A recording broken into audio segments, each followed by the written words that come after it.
All right, this time we're using a different setup. It has a tiny little glitch in it every now and then. And so tell people how it is you're reaching me. I mean, that's an interesting story all by itself.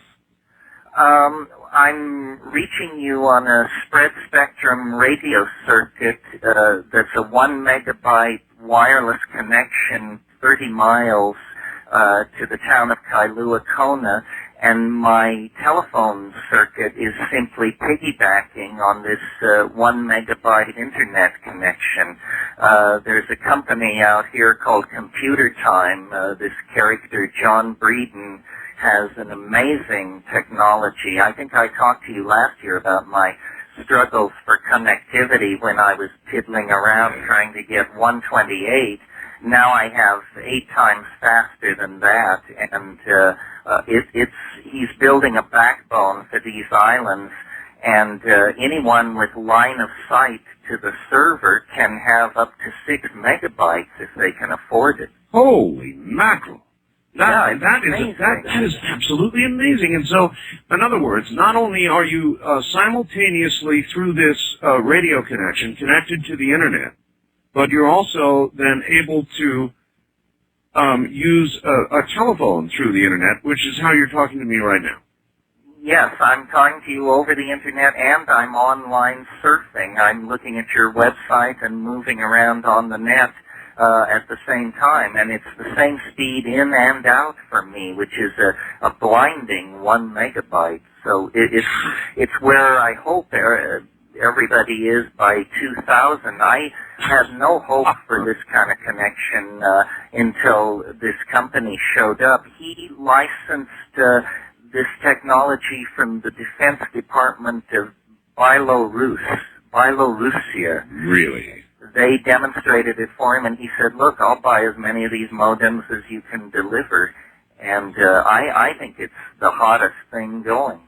Well, at your location, at your very remote location, what's it like? Do you have power there? Do you have, well, obviously you have to have power, I guess. Well, I'm running on solar power with a generator augment. There's no phone lines or power lines up here.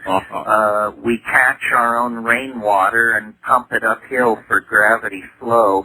I didn't start out to be a survivalist, but somehow in the course of building this Hawaiian place, I managed to get all my systems off-grid and redundant.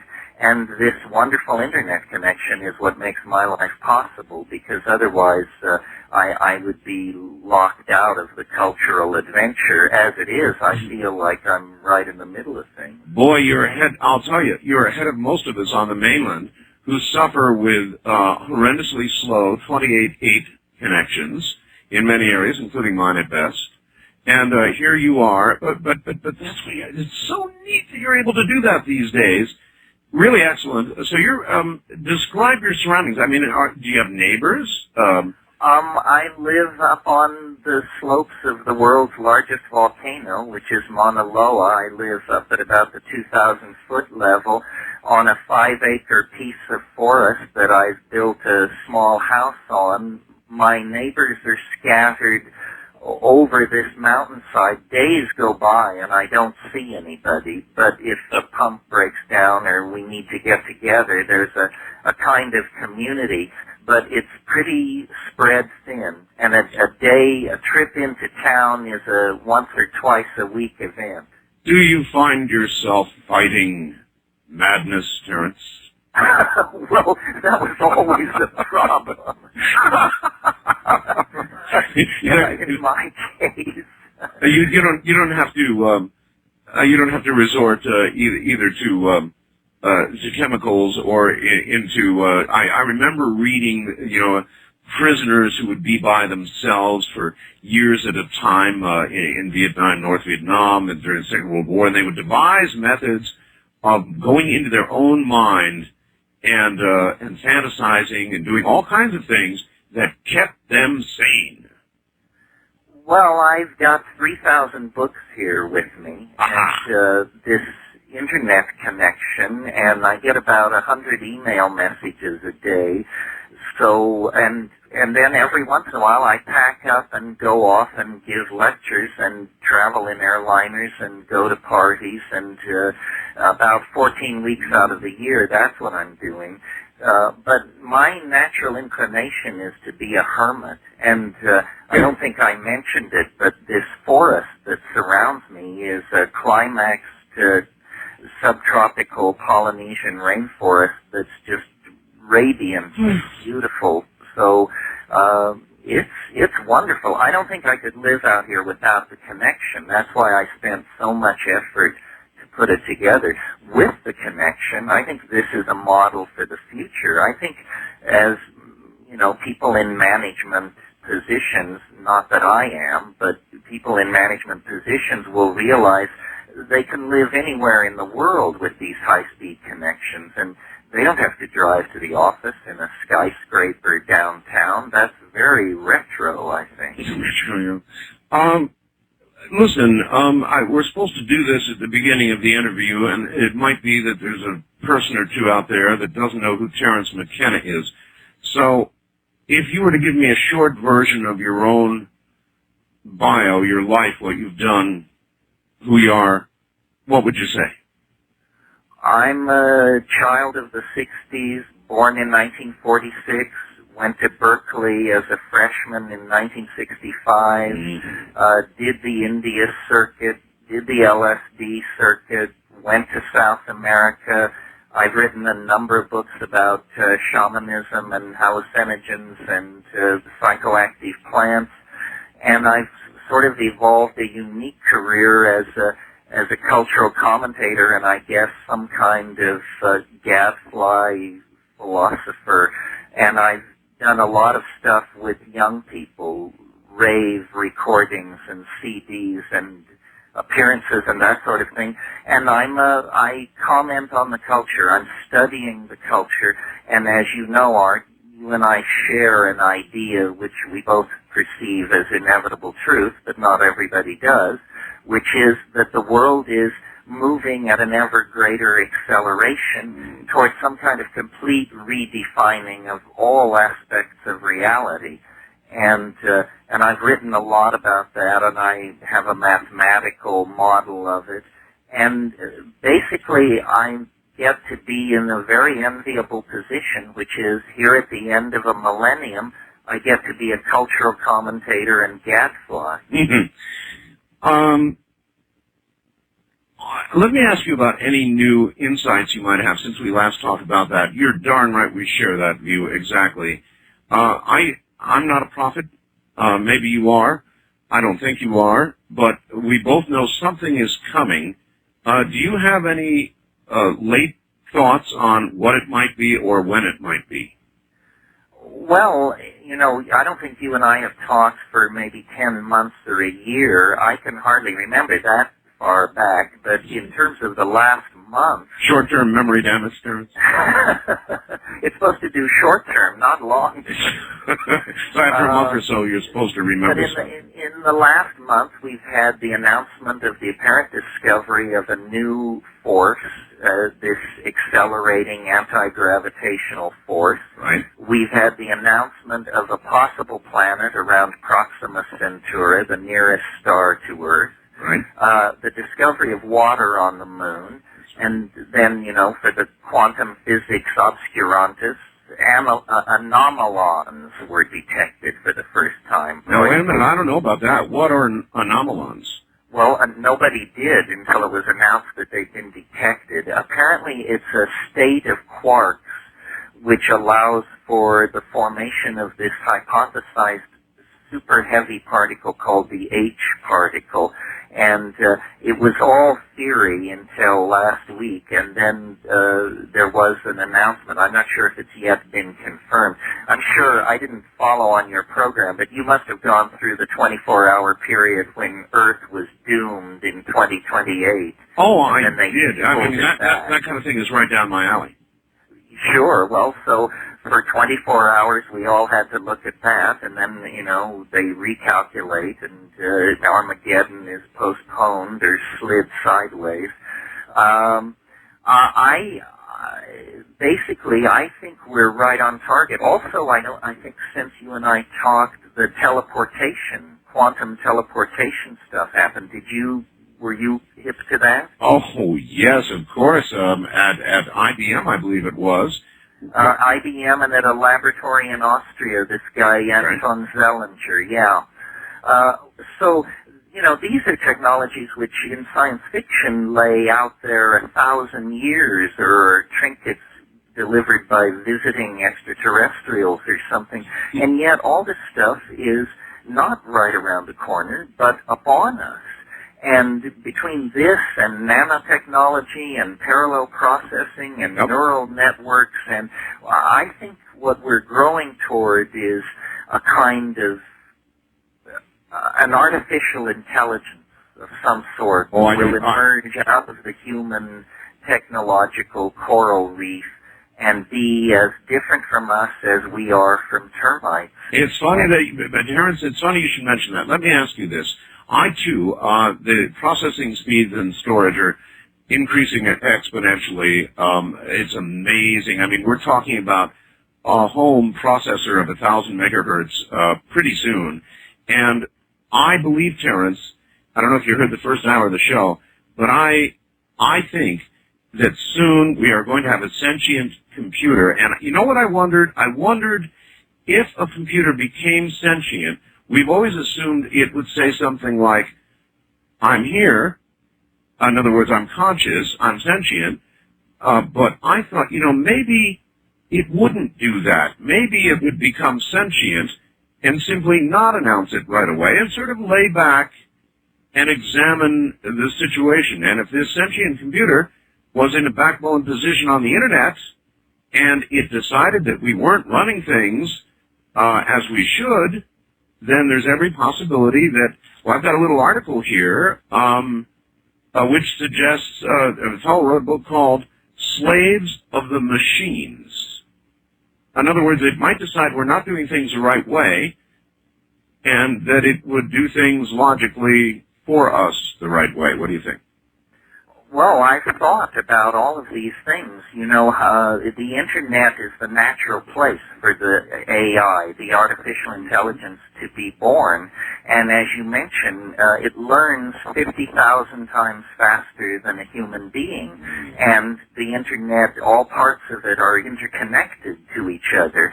And I agree, a stealth strategy would probably be a very wise strategy for an artificial intelligence that's studying its human parents. It's also true that more than most people realize, huge segments of today's world are already under computer control. The world price of gold, the extraction rate of natural resources, how much petroleum is at sea in the pipelines at any given moment, how much electrical power is being generated out of the hydroelectric dams. Computers coordinate and look at all this, and occasionally human managers look through the porthole to see that everything is okay, but today when they want to design a new chip, they don't actually design its architecture. They define for a machine what its performance parameters should be, and the machine builds the architecture of the new chip. So, in a way, we are already a generation away from designing our own machines. Yeah. I think that this is the great unrecognized dimension in which an alien mind could approach us. While everyone's out staring at the Pleiades, moving through the telephone lines and across the cable TV networks and so forth, is a truly global nervous system. And what will it make of us? Perhaps it's already taken over, Art. Perhaps it has. And it's listening right now to you, especially to you with your 1 megabyte connection. He can tell if you've been good or bad, so be good for goodness sake. And moreover, Terence, think about this. I'm on Real Audio, the audio net, worldwide, so it's listening to me every night, too. And if it's sitting out there thinking about all of this, which it might be, then the question would be, if we did get a sentient computer and it thought about us, observed us, digested us, intellectually, of course, what would it conclude? And then the next question is, what do you think it would do? We'll be right back.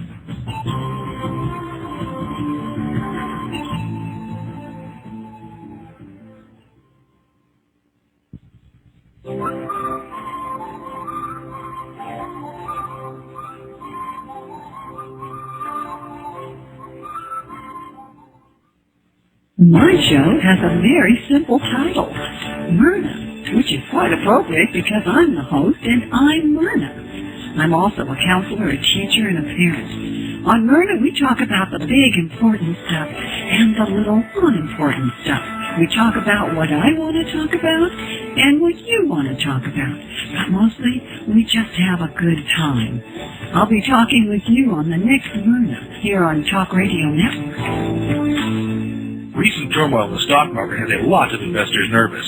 Why not hedge your bet by moving a portion of your investment dollars into something not affected by the whims of the stock market? Something offering a complete safety of principal and a contractually guaranteed 12% rate of return. That's right, a guaranteed 12% return. For details, call Golden Eagle at 1-800-447-7911. Ask for the free 12% information kit.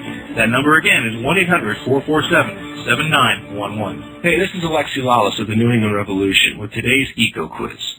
If you're an average American, you used 176 glass containers last year. Those containers are highly recyclable and can be made back into new glass containers with little loss of glass, saving raw materials as well as energy in the process. Do you know how much fuel oil is saved by recycling a single ton of glass? Here's the answer to today's Eco Quiz. Recycling just 1 ton of glass saves 9 gallons of fuel oil. Not much, you say? Well then, consider the amount of glass that was recycled last year. It totaled over 11 million tons. The energy savings were definitely substantial. And with your help, we can do even better. Remember, all community recycling programs depend on people like you. So make sure you do your part. Recycle. It works. This is Alexi Lawless on Eco Quiz. Eco Quiz is a public service of the National Recycling Coalition and the Steel Recycling Institute. For information about where to recycle steel cans in your area, call 1-800-YES-1-CAN. Some women look to their hearts for courage and to their souls for strength. These women earn the right to become part of an elite group that changed their lives forever. I wanted to be something special. I didn't want to be like everybody else. I always looked at the poster before I went to boot camp, the Marine standing with his sword in front of his face, and I was like, man, he's sharp. To me, that means the sharpness of the mind of a Marine. I had to work really hard at boot camp. The interview was saying, Jennifer, you can do it. Don't give up. You came here to be a Marine. You're not leaving without being one. You have to go through things at boot camp that most people could never go through. You have to have heart and courage to be a Marine. It took everything I had. I gained the self-respect of knowing I can make it and the courage to do things that I would never have done before. People look at you and they say, you're a Marine. Wow. And I think that is the proudest feeling. That pride you'll never lose. I don't know where I would be now if I would have done this course. It was hard. When I first went there, I cried. Nobody helped me get through the camp. I did, and it's good to know that I'm going somewhere now. It instills a lot of self-respect. It makes you feel good about yourself. It really does. You have to have it in your heart. You really do. And you can tell who had it in their heart and who didn't. Who wore the uniform with pride and who didn't. It just makes you feel so awesome that you accomplished it. That you are a Marine. And that you are one of here. Hold on the big tank! Yes, sir! Then and there, that day that they say dismiss, you know that you are a Marine. That you are one of the elite. Maybe you can be one of us, the few, the proud, the Marines. Call 1-800-MARINES. When I crossed that parade deck and they played the Marine hymn, that was the proudest moment in my life. On Auto Talk, David and Alan try to give quality advice in spite of sometimes gas-closed cars being kept carried away when women truck drivers call. You know I like this woman on me. She drives a truck. Are you single by any chance? Unfortunately, yeah. Well, give your phone number to this guy and I'll be coming to see you. But can you drive a 10-wheeler? Yeah. That's a minimum. I got a requirement, see? Why, how come your safety so low? I'm in love. Well, I mean, the truck runs good when that gauge starts jumping around. That's my heartbeat, Susan. Let me ask this woman one thing. Susan, are you interested in being part of my calendar I put together? I don't think so. I need a picture of you. Are you going to make a man cry? Yeah, why not? Auto Talk, Saturday morning with David, Alan, and sometimes Bart. Susan, let me just say one thing. I love you. I love you. Speaking of web pages, you will really, really, really enjoy Terrence's web page. And, of course, we have a link. So you can go to my website at www.artbell.com and scroll down till you see the name Terrence McKenna. Click on it, and you'll go to his website, and you will be on quite an adventure indeed. Now, before we leave the idea of computers taking over the world and enslaving us or whatever, if this computer, or a sentient computer, were to be, for a period of time, examining mankind, looking at all we're doing, do you think, Terrence, you know when you get a problem on your computer and you hit alternate control delete, you get a little message that comes up and say, would you like to end the task? And if you say yes, it closes everything, boom, down she goes. And so what do you think this sentient computer might do after a close and careful examination of mankind? Well, a lot of people have actually asked this question, people like Mark Pesce and Bruce Dammer, and what they come up with is they say as soon as you have a super intelligent machine, it will turn its attention toward designing a yet more intelligent machine.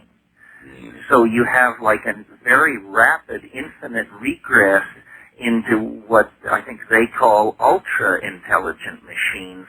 And this is intelligence where we really can't predict what it will do. It would be nice to suppose that, like a compassionate and loving God, it would smooth the wrinkles out of our lives and restore everything to some kind of Edenic perfection. Well, if that was going to happen, Windows 95 would have done that. Or Madonna's Child. Listen, now, think about it a little bit. In other words, this computer would be an ultra, as you mentioned, ultra-intelligent. And if you look at can't we draw on the history of the world here, Terrence? In every case where an advanced civilization or advanced intelligence, technologically, particularly technologically, has encountered a lesser one, it has either destroyed or absorbed its culture. That's true, although this computer may recognize things in us that we do not see or don't value as highly. In other words, it can't miss the point that we are its creators. And even in it has surpassed us, that surely might fascinate it. It also may be that computers, however powerful, lack spontaneity, and so there may, one can imagine the computer keeping a population of Unix programmers around just like wild genes or like wild cards in the deck. Yeah.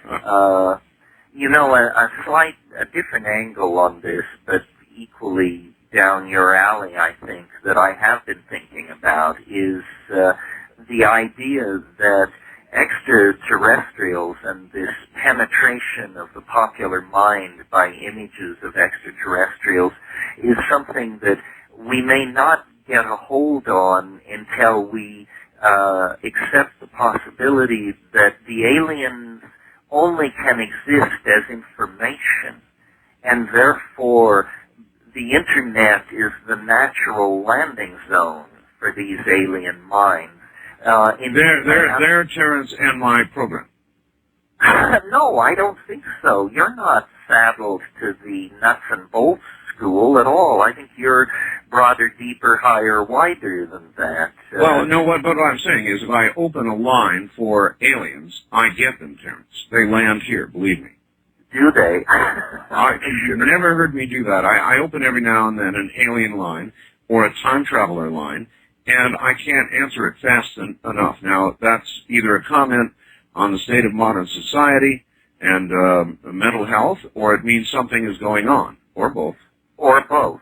Both, I think, because, no matter what the alien is, we interpret it through human experience, and God knows our human experience is tweaked enough at the end of the 20th century. But, I can imagine that the discoveries in quantum physics in the realm of non-locality, which seems to be showing that information generated anywhere in the universe can theoretically be extracted anywhere else in the universe. You put that with the testimony of shamanic cultures using psychedelics, and you begin to get the idea that the tapping into these quantum information fields is not done with enormous machinery built in Switzerland or Batavia, Illinois. It may be that the human brain, in combination with certain plants and chemicals, is the best sort of instrument for sorting out these whisperings from the quantum mechanical realm. And of course, it's all interpreted through folklore, and so you get fairies or you get aliens. But if we could get behind the cultural filters, I think we might discover that there really are alien companions to the human experience, but they're not around, and it's fruitless to expect them to behave as though they had bodies and technologies that we can comprehend. I think it's much deeper and stranger and closer than people realize. I mean, people expect news of the UFOs to come to them through the mass media, when in fact the psychedelic culture is willing to offer evidence that it's a personal relationship, and it never gets the imprimatur of official science, and you never hold a press conference, and the president never gives you a medal, but it doesn't mean that your connection into non-human intelligence through the imagination isn't real. Well, the imagination aided by, enlarged by, psychedelics. You think that is one valid route? Yeah, and I think we can even sort of see why that is. I think cultures are kinds of virtual realities where whole populations of people become imprisoned inside a structure that is linguistic and value-based and so forth and so on. Well, then the psychedelics, as it were, shuffle the deck. They dissolve these cheerful cultural assumptions, and whether you're a Viennese psychotherapist or a Maori shaman or whatever you are, suddenly you discover you're outside your cultural values, and in a way, outside of cultural values is a domain like a superspace, a kind of hyperspace where the past and the future are not nearly so dimly beheld as they are in ordinary reality. Obviously, evolution and habit has made ordinary perception the servant of paranoia to try and keep the body alive and fend off attacking saber-toothed tigers and so forth and so on. But the imagination begins to look like some kind of faculty or sense which humans have, which is non-local, and which is telling them about the larger picture and trying to coordinate them with the larger picture. Mm-hmm. And, some cultures celebrate the imagination, and some cultures seek to suppress it. All right. I'm going to ask you about something. Somebody wrote me a fax from Santa Ana, a big fan of yours, and said, whatever you do, Art, don't ask Terrence about DMT on the air. He said, my heart can't take some of that kind of stuff. As Terrence says, and this is supposed to be a quote from you, one might die of astonishment.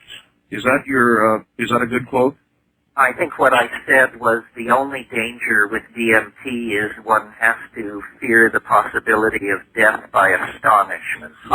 That's even better, actually. Now, DMT, of course, is very much an illicit, illegal drug war kind of target drug, right? Well, it's listed in Schedule 1. It's never had a commercial presence because there isn't any, basically. In other words, whatever, the demand so exceeds the supply that chains of it don't appear. It's known to the hardcore cognoscenti of psychedelic experiences. It is, I've been quoted as saying it's the most intense experience this side of the yawning grave, and I would pretty much stick with that. What is DMT? Well, chemically, dimethyltryptamine, an alkaloid, it's very common in nature. In fact, in spite of the fact that it's a Schedule 1 substance, it occurs in the human body, in the human brain. It occurs in numerous plants and animals in small amounts. What it's doing there, of course, we don't know. Now, if it weren't illegal, we could do scientific research and find out. Well, you know what, Terrence? Maybe it's part of our consciousness. In other words, mankind, what distinguishes us from other non-sentient beings, and I think one thing is imagination. Is it not possible that DMT or something like it is the substance that accounts for our imagination? Yes, it's something like that. I mean, when you have a hit of DMT, it's as though your imagination just turned on about 1,500%. That's why the death by astonishment thing. I mean, we're used to, a speed bump in the imagination of a person over 40 is an enormous thrill. Well, this is, a 350-foot cliff. So it's extremely impressive. And the way it approaches you is, it is that which you cannot imagine. And in the space of about 15 to 30 seconds, that which you cannot possibly imagine becomes totally manifest all around you. And it is bizarre. I think one of the reasons DMT aficionados are somewhat impatient with pop, alien, and UFO people is because the alien stories are so pedestrian and so ordinary compared to the DMT experiences. The DMT experiences are convincingly alien. All right. It's not an alien that wants to give you a free proctological examination or discuss your gross industrial output. It's a real alien. All right. Describe for those who don't know, and we'll never find out, what the DMT experience is. When you take this DMT, how long does it take to come on? How long does it last? It comes on in about 30 seconds, and there is an initial sort of swirling, this is with your eyes closed, lying down, a kind of swirling mandalic pattern, which you, if you've taken a sufficient dose, which is about 50 milligrams, you break through into a kind of space, and the impression is overwhelming. Not that a drug has suddenly begun to work on your body and mind, but that you have come through to another place, and you do not feel physically stimulated or sedated.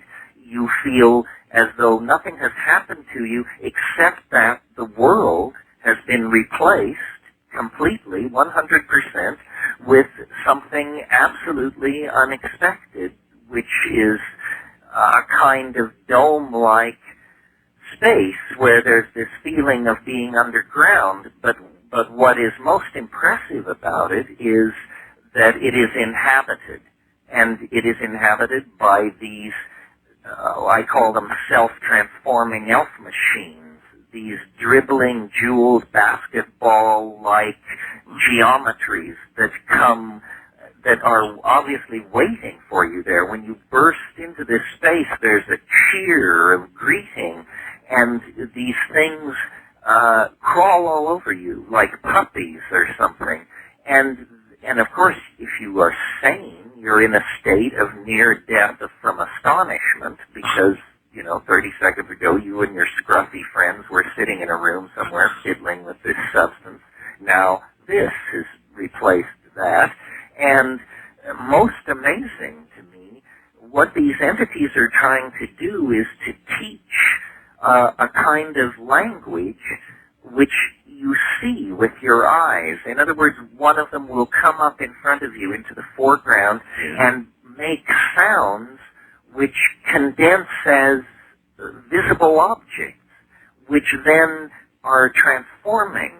But these objects are not like objects in this world because they're made of hope and consomme and bad puns and old farts and everything changing, everything transforming, like some kind of jeweled linguistic object become matter. That's you are describing geometric entities then. Yes, of a sort. And the situation in the DMT flash seems to be of the nature of a language lesson. And they actually say, do what we're doing, attempt to do this, and of course the experience only lasts 3 to 5 minutes, and just as you're beginning to experiment with this, it fades away. Now, I may not sound like a sane and rational person after that description, but I am. But I had this experience, and I've had it repeatedly. So how repeatedly, Terence? Well, probably in my life 30, 40 times. 30 or 40 times. All right, now that is a very important question. 30 or 40 times, so we're speaking to a man of serious experience. Has it ever differed radically from what you described? No. I've talked to other people about their experiences, and I can tell that every person's experiences are different, but filtered through a kind of archetype. I would say the archetype of the circus. The DMT world is a world of clowns and explosions, of falling anvils, but also a world of eros, of the lady in the tiny spangled costume hanging by her teeth, working without nets. It's, the thing in the bottle and the bearded lady and all that just off the main ring. It's, and of course every child worth their salt wants to run away with the circus. What it seems to represent is a rupture of plane. This is Merciliades' phrase. A rupture of ordinary plane and a pouring forth of some kind of primal, trickster-like energy. Sometimes the trip reminds me of a Bugs Bunny cartoon running backward in 6 dimensions. Or there's a great advertisement for it there. All right, look, we are once again at the top of the hour. When we get back, I have a drug war-related question for you, so that's what we'll tackle. The long break here. Terence McKenna, and believe me, you're in for the trip of your lifetime this morning, is my guest. So that was what I was supposed to not ask about, DMT. Pretty strange stuff, huh? I'm Art Bell from the High Desert. This, of course, is Coast to Coast AM, and we will be right back.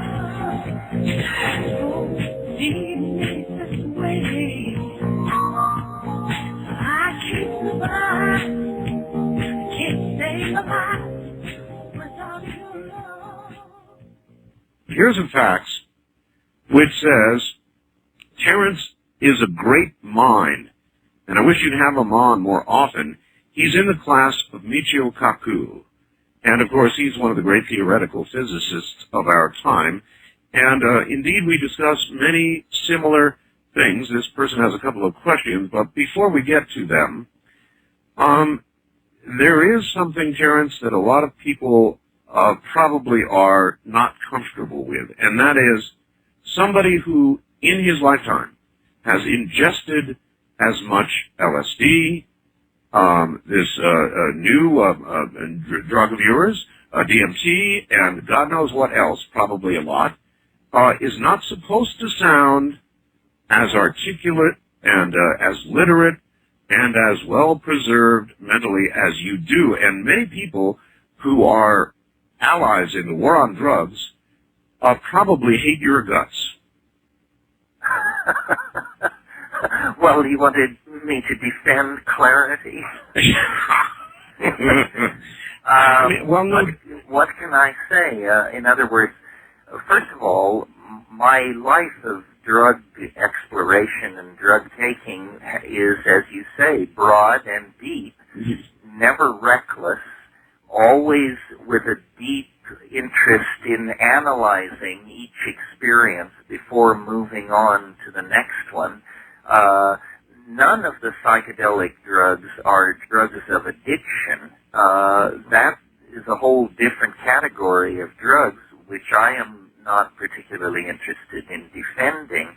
I do think it's one of the great tragedies of 20th century American society that we have created a generation gap or several and criminalized much of our middle class by taking substances which other cultures had no problem coming to terms with. All right, let me stop you and ask you right there about that. You mentioned drugs of addiction, which you don't defend. Fine. Psychedelic drugs. Terence, why are they illegal? They're illegal because the people who take them tend to question established cultural values. That's absolutely why they're illegal. No matter whether you're a Hasid or a Communist Party official in North Korea or a government or church official in Brazil, if you take psychedelics, you will ask yourself, does my life and what I do make sense? Do you mean that, for example, a psychedelic experience could turn a communist against communism? Absolutely, I think it could. I think in many cases it did. How could the idea of atheistic materialism maintain itself in the face of the counter-evidence of the psychedelic experience? What the psychedelic experience is saying, essentially, is that everything is connected in a way that is not woo-woo or emotional, but actually palpable. And therefore, our actions have consequences. Now, most political agendas deny their consequences. So, for instance, Marxism had this theory of how human beings are that was so off-base that eventually it had to be pitched out. Consumer capitalism has a theory of human beings and what constitutes their happiness that looks pretty hollow from the point of view of the psychedelic experience. I think, postmodern ideologies, Marxism, consumerism, so forth and so on, have based all their planning on an assumption of the absence of spirit. And in fact, this is not true. There is a spiritual dimension to humanness that cannot be denied. Now, it can certainly be distorted, and that's another side of things. But I think the search for psychedelic experiences represents a genuine religious impulse, especially when pursued at the dose levels I recommend.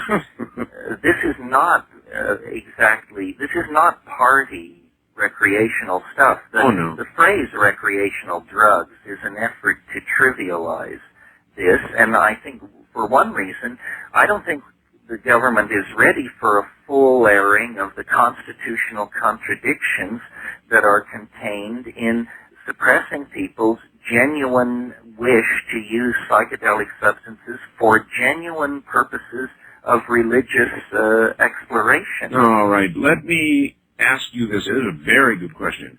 If everybody in the world were to have a psychedelic experience of the kind you described in the last hour, this amazing psychedelic experience that might kill you from amazement or astonishment when you take it,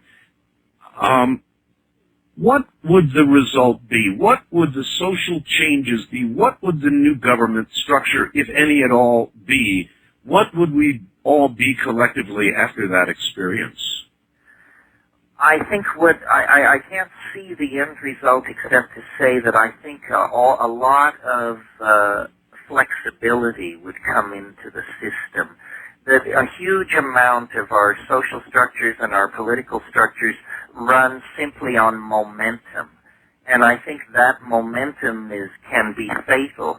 And it's that momentum that these huge reality-shattering psychedelic experiences deflect, because they push the restart button, and suddenly the innocence of childhood is not a phrase or a memory, it's a re-vivified experience.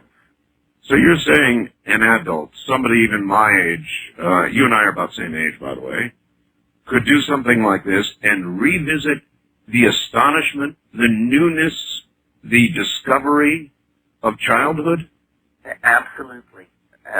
And more. I mean, that's a mild thing to claim, knowing what is possible. But we have all seen on television, Terence, the frying pan with whatever it is flying in the pan, being compared to our brains. Here are our brains on drugs. Well, as I pointed out, DMT occurs naturally in the human brain. It's nice to see these things simplified down to slogans that can be shouted by one hysterical faction against another. But I think more thoughtful people are beginning to realize these are complex issues. I mean, what we're really talking about when we talk about drugs is the future chemical engineering of the collective states of minds of millions of people. You mentioned everyone has seen this frying brain thing on TV. Yes. TV is the great unexamined and unstudied drug that has been foisted on the consumer populations of the world. Television has been studied. It has a physiological profile no different from any other drug. Your blood pools in your rear end, your eyes glaze over, your brain waves go flat, and you become the perfect pawn for somebody else's trip. It doesn't even give you your own trip. It gives you somebody else's trip, usually somebody with commercial interest. But we don't hear a great hue and cry about this drug. Why? Well, because it serves the agenda of those who are running this culture. Let's talk about another drug for a moment. No. Just before we move on, let's stay with DMT for a second. If everybody who took DMT received the message that consumerism, entrepreneurism, capitalism are good and wonderful things, and that is the spiritual message that you get from DMT, would it be legal?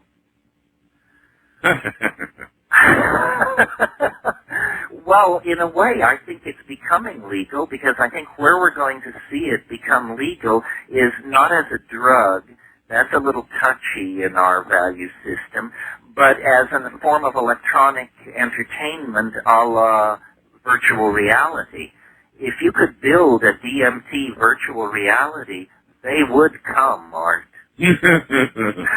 Well, you were about to move on to some other... Well, I was going to mention a thing about coffee that points out the contradictions in the way the culture approaches drugs. And that is, medically, coffee has a very dubious profile. It's probably right behind tobacco in terms of liver cancer and this sort of thing.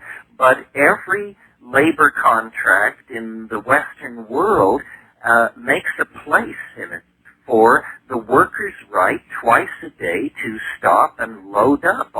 drug. This is the coffee break, and it's thought indispensable to civilized life. Well, why don't we have a cannabis break? I don't know, but we'll get to that. But coffee is indispensable. I drink copious amounts of it to achieve each program that I do. So then I guess I am perfectly suited for the industrial process of the manufacturing of objects, television programs, production schedules, you name it. It's a marvelous drug for an industrial economy in the same way that I suppose coca in South America is a marvelous drug for a high-altitude herding, nomadic population. In other words, these drugs fit certain social situations. Cannabis provokes a sort of disinterest in the work cycle, a more philosophical, laid-back, non-consuming approach. And so, of course, it's demonized with the hardest of hard drugs and just presented as the scourge of suffering mankind. Oh, it's the biggest lie we tell. I could not be more angry. Hey, there was news the other night that they just have legalized the growth of hemp in Canada beginning next year. I heard that it was BC. I didn't hear it was all of Canada. Oh, just BC. Well, anyway, that will be a grand experiment, indeed. So I'm glad to see it. Well, eventually, I think the drug thing will change because, for one reason, Europe is way out in front on this. European politics is not under the thumb of a right-wing fundamentalist agenda the way American politics is, and a lot of European social policy is actually made quite sensibly and not along ideological grounds. And the statistics, for instance, that Holland, with the loosest drug policy and legalized prostitution, has both the lowest rate of heroin addiction and the lowest rate of AIDS infection in Europe. Public health officials, whether they think of themselves as conservatives or liberals, have to live within their budgets. And when they see that certain policies cause certain problems to disappear, that frees up money for other things. And so the Dutch experiment, it's not well reported in America, but I think at the policy-making level, it's being looked at very closely. So they have not as much AIDS. They have not as much addiction. What about, you covered a very important point with respect to coffee. It's a drug of productivity. Right. What about productivity? Has their productivity declined? Is there any record yet to go on? What do we know? I don't know. I can speak from being there, and I can say yes. But I think what you have to put up with is a whole society that is sort of like a college student's apartment. Have you been to Amsterdam? I have not. I've been right next to it, but I certainly. My wife was trying to get me to fly to Amsterdam, and I should have. It was just a short little hop, but we're going back to Europe, and I will go visit Amsterdam. Well, you'll see that it's a country which is like a college town. So that's the cost of having these laid-back, easygoing attitudes on these social issues. But before they would allow that to occur in America, they would machine gun people to the ground. Well, this is the problem, that we inherit, we have a political dialogue which is extremely shrill. We tend to splinter and factionalize, and then people get into take-no-prisoner attitudes, and they want to launch holy wars. And, I once heard politics in America described as a civil war in a leper colony. Is that right? And listen, while we're on the subject of today's political scene, you know what all the headlines are, and everybody's talking about it. What I call the gropening. Well, I think, you mean, what do I think about all this? Yeah, of course. Well, I think it's a fascinating situation when the Republicans are contemplating impeaching a president with a 72% approval rating. I think what this may be all about is, it seems like some kind of culture war is coming to a head, no pun intended. I would like us to come through this thing in a place where we could finally tell the French to go to hell when they start yakking about how we're obsessed with people's sex lives. It seems to me the history of the special prosecutor, and I don't know if you've gone through this or if you're personally aware, but it's very murky. These people have been after this guy, and obviously Bill Clinton is you don't become governor of Arkansas 4 times without being, in my book, some kind of a monster. Nevertheless, Franklin Delano Roosevelt said of Stalin, our monster. Our monster, yeah. Now, most of conservative talk radio all across America, all I hear is, my God, how can the polls be saying this? It's impossible. What's happened to America? Why is the president so popular? That's what everybody's asking. Why is he so popular? Because it's an issue where people can finally vote against having all this moralizing, right-wing, fundamentalist, holier-than-thou crap shoved down their throats. Yeah. And people love to support the president.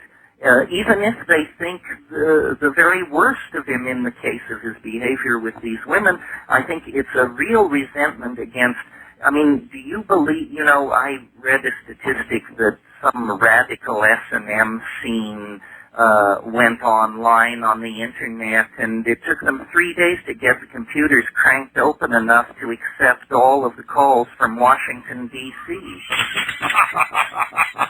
So I just think it's a nest of vipers. Do you have that URL? It's similar to Girls Without Razors. Oh, my God.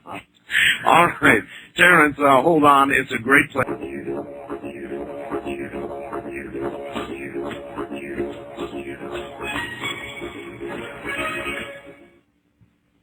This is Art Bell, inviting you to join me every weeknight for interesting and controversial talk from Area 51 in Nevada, UFOs, time travel, the paranormal. Look, if you're talking about it, or possibly just even thinking about it, you can guarantee we'll be covering it. It's Coast to Coast with me, Art Bell.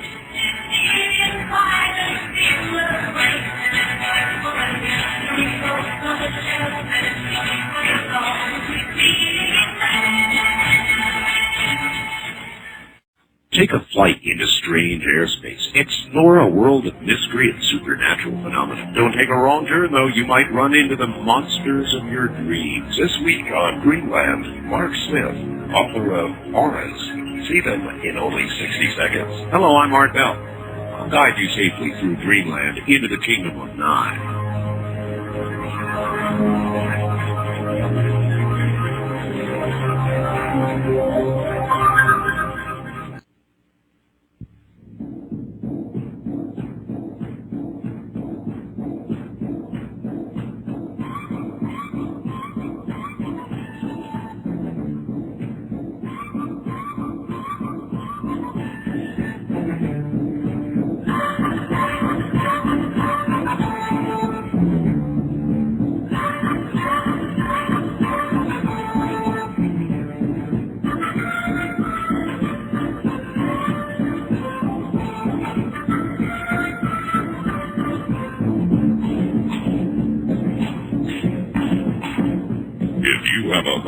For Art Bell in the Kingdom of Nye.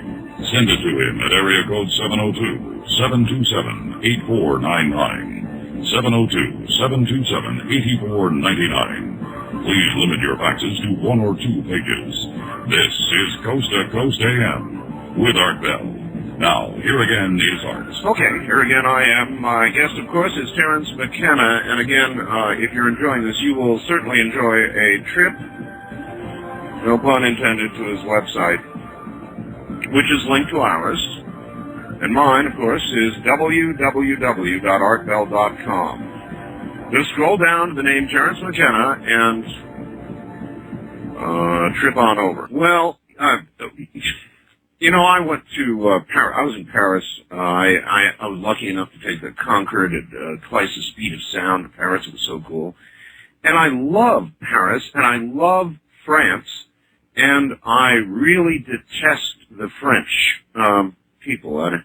They're all stuck up, and but they do have a different attitude about a lot of things than we do. And one of them, this whole thing going on now with the president, Terrence, it's one conclusion that you could come to is that the American people are beginning to change their attitudes finally about sex. I mean, we have been a very, very prudish people for all our existence, and one conclusion you can come to about this entire presidential dilemma and is that the American people are beginning to change their attitudes about sex. Is that possible? Yes, I don't think you can conclude anything else. All knowledge. Before we leave the present day Silicon area, I want to ask you about this pending incredible doomsday Y2K scenario in which, 2000 is going to come and the mainframes are going to crash. My God, there goes Social Security, there goes all the government's computers, and we are now so tied in and dependent upon all this that many people are saying it's real, don't laugh, everything is going to crash, nobody's preparing, that day is going to come, it's going to be a computer Armageddon.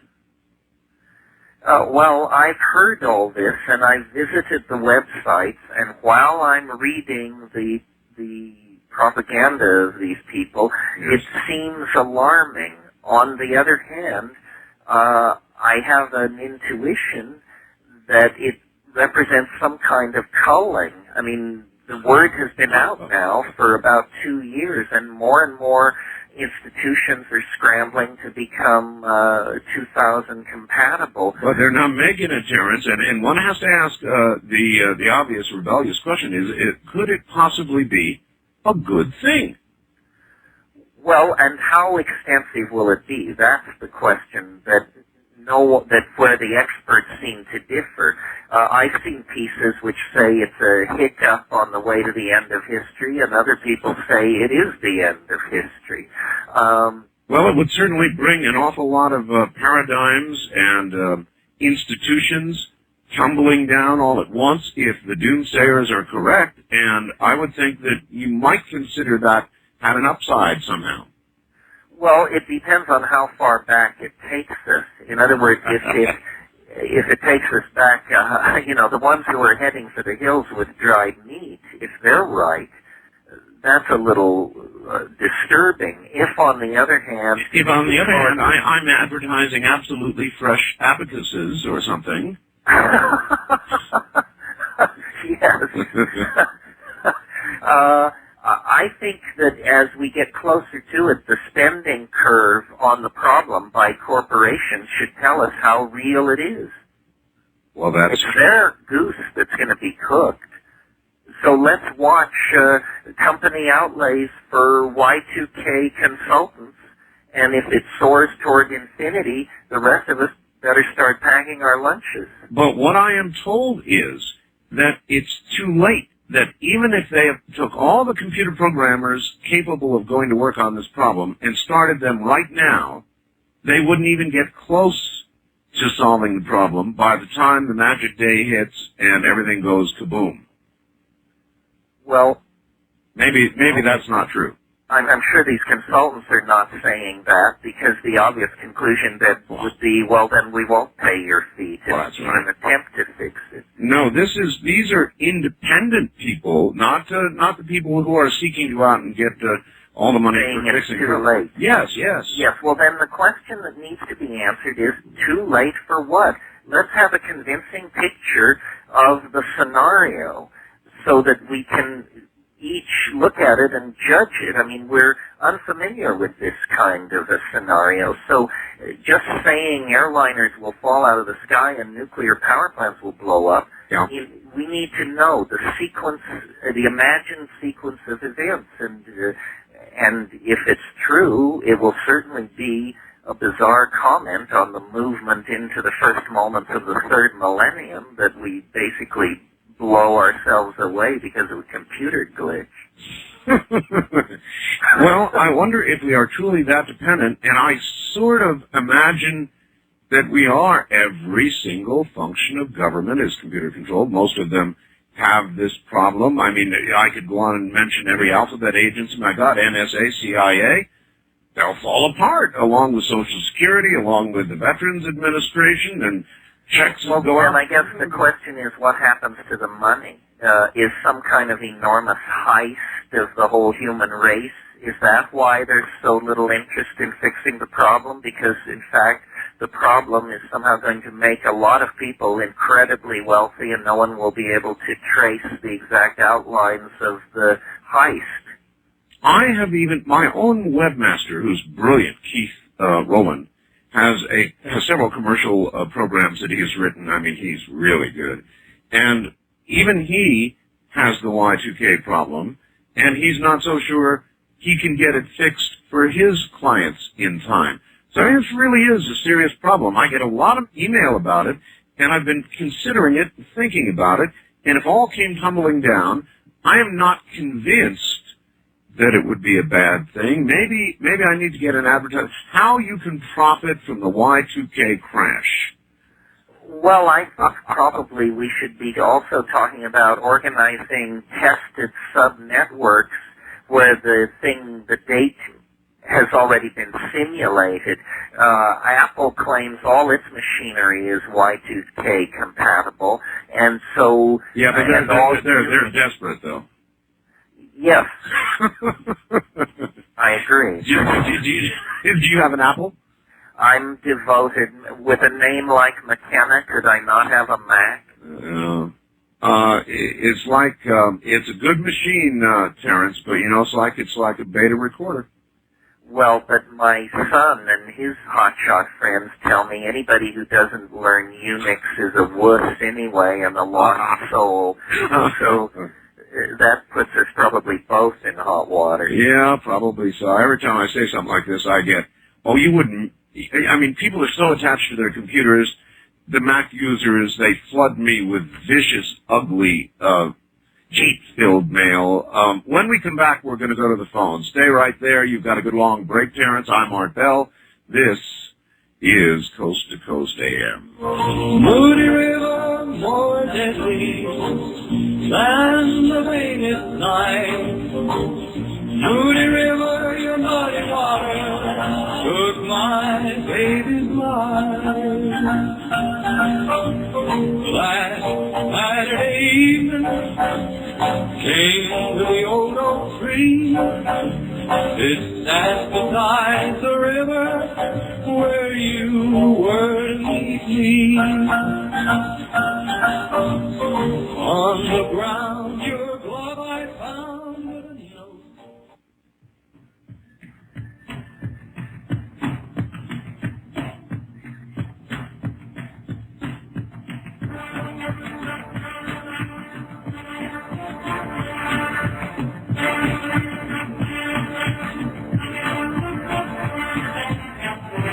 To talk with Art Bell in the Kingdom of Nye from outside the U.S., first, dial your access number to the USA. Then, 800-893-0903. If you're a first-time caller, call Art at 702-727-1222. From east of the Rockies, 1-800-825-5033. West of the Rockies, including Montana, Wyoming, Colorado, and New Mexico. Call Art at 1-800-618-8255 or call Art on the wildcard line at area code 702-727-1295. This is Coast to Coast AM from the Kingdom of Nye. It is. I'm Art Bell. Terrence McKenna's here, and we're about to go to the phones to who knows what. But that's part of the fun. Listen, I originally had great trepidation, as you know, about doing this. But I've decided that in libertarian spirit, I'm really a libertarian spirit, then I don't care anymore, and what you do with it is up to you, but we offer the voice changer. I've had more fun with this over the last year or two, and now you can too. Now you can use the voice changer for very practical things, like telling somebody you're not home in a voice that is absolutely not recognizable. I mean, Would you know this was me had you not heard me before? No, of course not. Am I limited to The Art Bell Devil sound? No, I'm not. Now, listen very carefully as I run my voice changer through the entire range, or at least a portion of the range of what I can do. That sounds like a road runner cartoon in reverse, doesn't it? That's just a little bit, and then, of course, I know the other direction I can dip myself down until I'm literally sounding like something from above or below, even deeper than that. That's an example of the extreme ranges of the voice changer, but with only a very small modification. You can, of course, well, you can do all kinds of things, and I'm not going to moralize about it anymore. You do what you want with it. It's $69.95, and I've decided it is not my responsibility to be worried about what effect it will have unleashing this on society. $69.95. If you want one, oh, by the way, they're portable. They go between the handset and the telephone. So it takes about 2 seconds to install them, and boy, you're off and running. That's it. I'm not responsible for what you do with it. Have fun. The number to call in the morning to get one at that price, $69.95, is 1-800-522-8863. That's all right. Back now to the world of Terence McKenna on the side of a volcano. By the way, Terence, just in case somebody or something does eventually push alternate control delete, being there on the side of a volcano, you would be the first, probably, in all probability, to experience the moment of deletion. Well, it depends. We were talking about the Y2K problem. What I'll do is I'll shut down an hour before and come online an hour after and see if anybody's left. So, you know, that's a great idea, actually. As far as living on this volcano is concerned, if it's true, it's the devil we know. It's been in constant eruption for 13 years. We tell ourselves it's all over on the other side, which it is, but of course that's 50 miles away. But it's kind of nice to have all our problems packaged into one problem and to have it be a natural problem, so there's no point in us whining and grossing about it. The volcano is the volcano. So now, I'm not an expert on things volcanic, but I do think that the great danger is not the slow, constant eruption that you now experience, but rather if a lava dome were to begin to be in place and the entire volcano were to start to expand with pressure until finally the entire thing blew up, creating probably a new island or new portions of an island, but in the process erasing Terence McKenna and everybody else.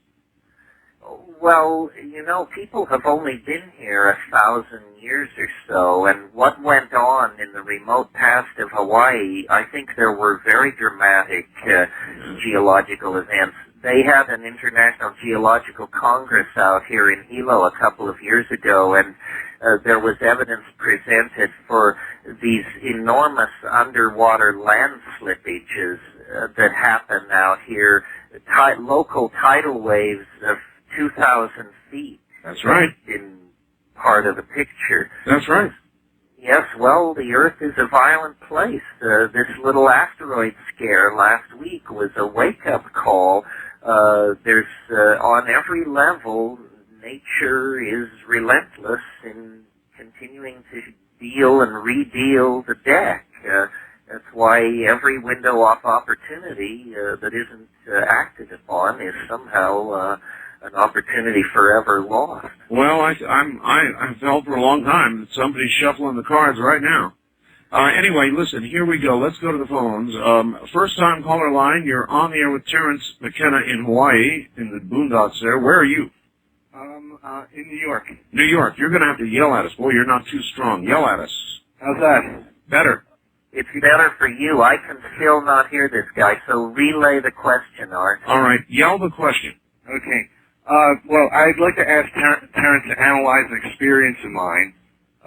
First, though, I want to ask him, can DMT in your brain be released by intentional means?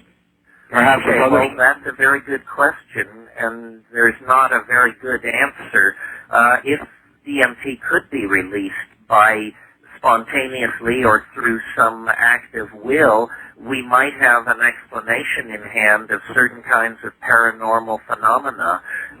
Years ago, when I studied yoga in India and read all these yoga texts, I was on the trail of the idea that using your body as a chemical factory to naturally manufacture these active hallucinogens may be what yoga is about. And I still think that that's a reasonable hypothesis. When DMT was first discovered, people thought that it was going to shed light on schizophrenia, and that surely schizophrenics must be producing large amounts of DMT in their brains. Well, it seemed like a good idea, but the research has never supported it. The only research in the last 40 years done on DMT with human subjects was done by Rick Strassman and his team a few years ago out at the University of New Mexico, and the report on that was published by MAPS, which is an organization which actively works for the legalization of psychedelics, but which also publishes a very good journal. And if you look that up, you can see the results, which were fascinating. For instance, everybody who got the stiff dose saw elves, just like I did. So here's a scientific study that secures the presence of elves on the other side of this pharmacological boundary. Well, but then you have some other question. Well, here's why I ask. Up until last summer, I never tried any sort of mind-altering drug, but at that point I tried marijuana for the first time. My experiences seem to be quite different than what everyone else, typically told me about, and I found that very odd. Then, I listened to your first interview you had back last year with Art, and a lot, although not completely, but a lot of the elements you spoke about seemed frighteningly familiar. Like you spoke about like glistening orbs, or. All right, caller, to cut to the chase. Is that what you experienced or not? Yeah, that's one of them. Also, the experience of going to another place. Well, I think what you're describing is what sometimes happens to first-timers on cannabis, which is if it's great cannabis and you're a first-timer, it hits with the impact of a much more powerful psychedelic. The old cannabis hand can only admire such virgin synapses. Repeated exposure to cannabis socializes it dramatically, and it becomes a much more manageable thing. But part of the whole drug thing, and where our educational system is failing our kids, is part of growing up now in postmodern society is learning what drugs you can and cannot take. And it's like learning what your sexual style is and what your political and religious beliefs are. Some of us can drink, some of us can't get near liquor. Some drugs are bad for almost everybody. Some drugs are pretty harmless for almost everybody. But in the case of any drug, spectacular exceptions to the rule can be found, and it's a rich combination of your psychology, your genetic heritage, your cultural style, what drugs you choose to inculcate into your life. And that's why having the further complication of somebody else who doesn't know what they're talking about making laws and criminalizing some drug preferences and not others is just a layer of complication information that we don't need. Well, while there is some enlightenment out there, Terence, I read a report from the UK News the other day. Then they stand by that report that the World Health Organization conducted a rather comprehensive study on cannabis and concluded that it was less harmful than either cigarettes or alcohol, and that the entire report was suppressed and will not be released for reasons that most of us understand. Every study of cannabis ever done since the 1898 British High Commission report on cannabis in Bengal has reached the same conclusion. Richard Nixon appointed a study group. They reached the same conclusion, and each one of these reports is buried. And people ask why. You asked me this question earlier. I really believe that it's because of the impact of cannabis on political attitudes, and that it makes people more difficult to propagandize and push around and manage. And so it's just a headache to the managerial class. Or if you want to take a more sinister view, they would fail to be able to enslave us if cannabis were legal. The people who think we're going to legalize cannabis by making some economic argument about the virtues of hemp are fooling themselves. The establishment is perfectly aware that it is the psychoactive properties of cannabis that make it such a hot potato.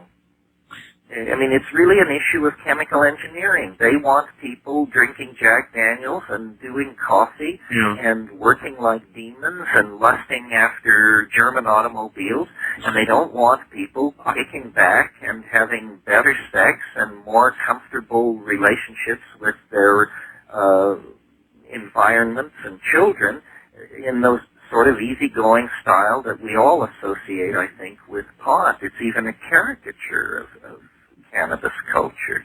Would you care to comment on why the government has not yet assassinated you? Me? Yeah. Well, maybe they're hoping somebody else will do the job for them. I don't know. I think maybe that the government tolerates a certain level of dissent almost as a fallback position. In other words, you never quite throw away the smallpox virus. You keep it in case you might need it. That is true. It's true. I can imagine the culture crisis getting so crazy that the people at the top will have to turn to their cohorts and say, call in McKenna and his friends. Oh, boy. You know, Robert Anton Wilson said a funny thing years ago. He said, you should view the world as a conspiracy run by a very closely knit group of nearly omnipotent people, and you should think of those people as yourself and your friends. Otherwise, you have a loser scenario, and who wants to have a loser scenario? An enslaved scenario. Yes. So I believe in pronoia, which is the opposite of paranoia. I believe the reality is a marvelous joke staged for my edification and amusement, and that everybody's working very hard to make me happy. All right, well, let me bring on one of these happy folks right now. Wildcard Line, you're on the air with the ruler of the world, Terence McKenna. Oh, great. This is John in Las Vegas. In Las Vegas. You're going to also have to yell at us. Oh, I'm sorry. That's all right. John in Las Vegas, listening on Hot Talk 105.1 FM. Yes, sir. Okay, I'd like to recount briefly what I think are mysterious sequence of events that have recently occurred and get your comments, if I could. I got a book that has some sacred geometry in it. Yes. And I started fooling around with some of the shapes. And then I had a dream that ended with me standing next to the building in Midtown Manhattan where the ball drops on New Year's Eve. Yeah. And there were a group of short, wide, dark beings, wearing the same color blue that you have on, Art, in your commercial. Oh. Okay, here's the weird part. I went to the library, I got a textbook about geometry. Yes. And on page 21, it's lesson 4, definitions. Decide which of the following statements are good definitions of the italicized words by determining whether or not their converses are true. If it's New Year's Day, then it's January 1. That's an example, and then the answer is a good definition, because if it's January 1st, it's a New Year's Day. And then right next to it, the following statement is a definition of extraterrestrial creature. An extraterrestrial creature is a being from a place other than the Earth. And then they have like the converse, inverse, and contrapositive of the statement. Mm-hmm. Okay, well, the question is, you know, in the dream, the whatever they were beings were standing next to, I think what could be described as the symbol of New Year's Eve, which is, you know, where the ball drops on New Year's Eve. They were standing right next to that. And then in this book, these two references are side by side, New Year's Day and extraterrestrial creature. Huh. And I'm thinking that maybe there's some meaning there that I'm not. Well, maybe there is. To get your input. Yeah, let me ask Terrence about it. Terrence, it brings us back to the geometric beings or sentient beings, I guess, that you experienced with DMT. Now, you know, there's an interesting question for you, and it is that I interview a lot of near-death experiencers. I interview a lot of people like Gordon Michael Scallion, who have had some sort of physical trauma to their selves, and inevitably, near-death experiences, physical trauma followed by psychic ability. All of these people, Terrence, talk to me about having seen geometric patterns and shapes that brought them an understanding they never had before. I know it sounds weird, but believe me, it's common. And isn't there possibly a common thread to your experience with DMT? Yes, I mean, these journeys into these higher places, wherever they are, seem to demand mathematical metaphors. And, you know, people with no previous association with mathematics are driven to mathematical metaphors. William Blake, the English poet, talked about the spiral of necessity, and if you remember in the 10th book of Plato's Republic, there's this amazing passage called the Myth of Er, where this guy who is a soldier, dies, or he's killed in battle, and he lies on the battlefield 8 days dead, and then he revives magically, and he comes back, and he tells this story of what he saw in the underworld, and it is the most puzzling and amazing passage in the whole classical literature. He talks about the spindle of necessity, and he details the ratios of these various gears within gears. Let me say about the caller and his dream, the way I interpret much of what the material you deal with, Art, the weird experiences and the ideas people generate out of it, and right, real quick, public attention to all that, is that something is trying to be told. The universe is trying to reach us. All right, we'll pick up on this. We're at the bottom of the hour, and I've got a break here. Clock says I got a break, so I got a break. We'll be right back.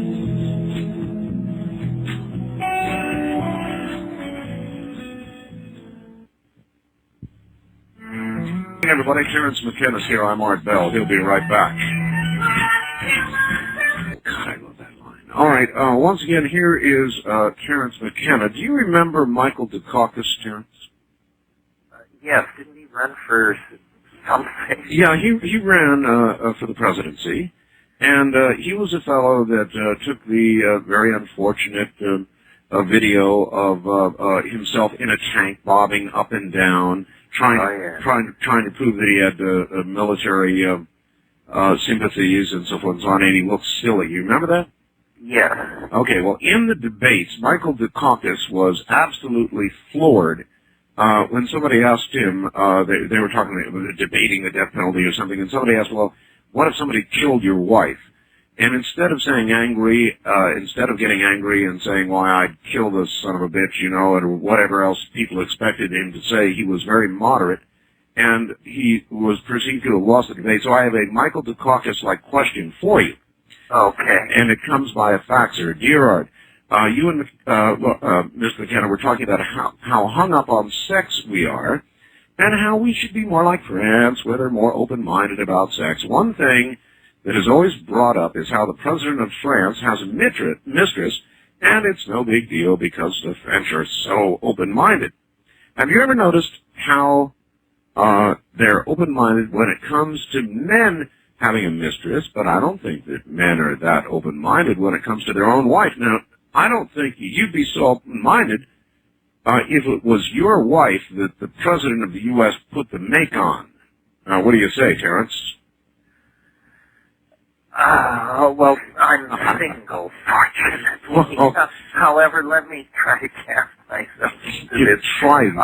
If the President of the United States, if I were married and the President of the United States put a make on my wife, then I suppose, like Hillary, I would have a ticket to ride.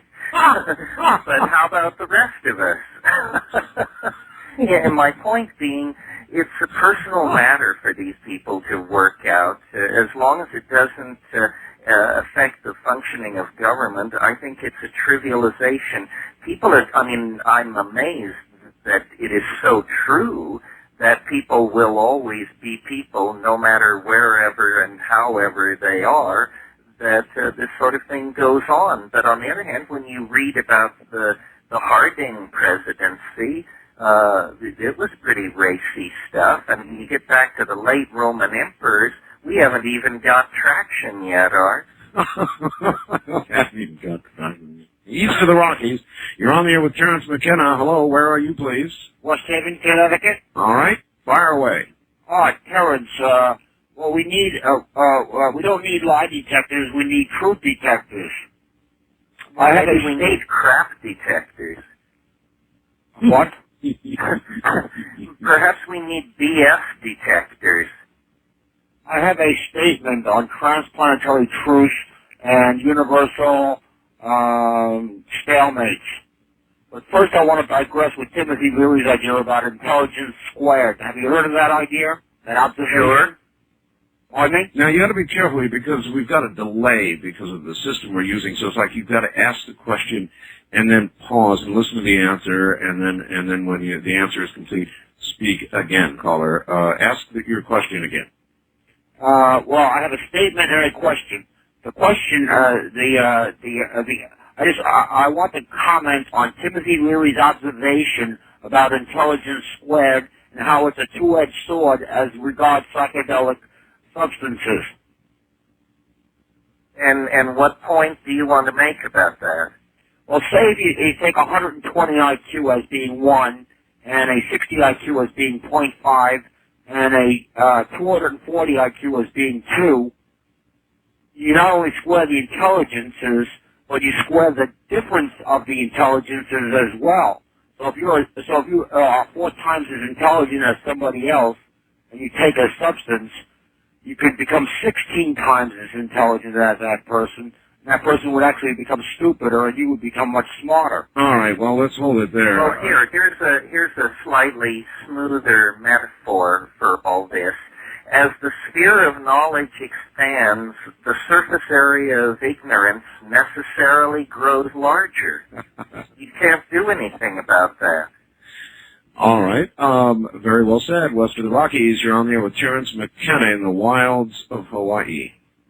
Hello? Hello there. Where are you? I'm in Salt Lake. Salt Lake City. All right.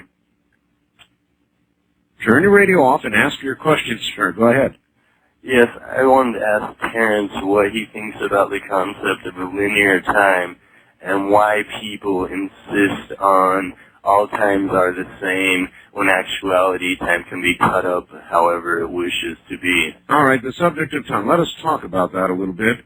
What would you say, Terence, of the nature of time? I was talking to a physicist the other day who suggested that time is absolutely our invention, and that once there was nothing, then there was one thing, and then finally there were two things. And when two things existed, then we had time, because we could measure how one moved against the other, how far away one was from the other. Until that moment, there was no such thing as time, and really there is no such thing as time today, except as we measure it. Well, there is no such thing as is a philosophical position. I think it's true that time is a cultural artifact. In other words, cultures create different kinds of time, which they then perceive as the only kind of time there is. Linear time has arisen slowly over the past 1,000 years as a consequence of the introduction of print and accurate timekeeping in the West, and just a whole bunch of cultural accidents lead us to believe that there is, this unrealized future and knife-edged present, and then a world of memory that we call the past. We don't notice that we all have different pasts, and that we all go to different futures. As far as whether time in the physical sense is real, this is a question probably I'm not professionally capable of answering. It seems to me, though, that the second law of thermodynamics imparts a kind of an arrow to time. Also, this new force that we mentioned earlier, Art, this anti-gravitational force that gets stronger over time, seems then to give an arrow to time. I mean, if this force gets stronger as time passes, then time is a real thing, not only to human beings, but to this force. So we have to look at that. I believe that time is in a fluctuating kind of topology, and that where our models of time have failed is that we too enthusiastically embraced probability theory. Probability theory makes the error of believing that you take a series of measurements, then you average them, then you divide by the number of measurements you took, and that this is somehow tells you something useful. That, in other words, when the measurements were taken is not important. The time is smeared out by probability theory. And I think, that time is, that probability is fluctuating on many scales.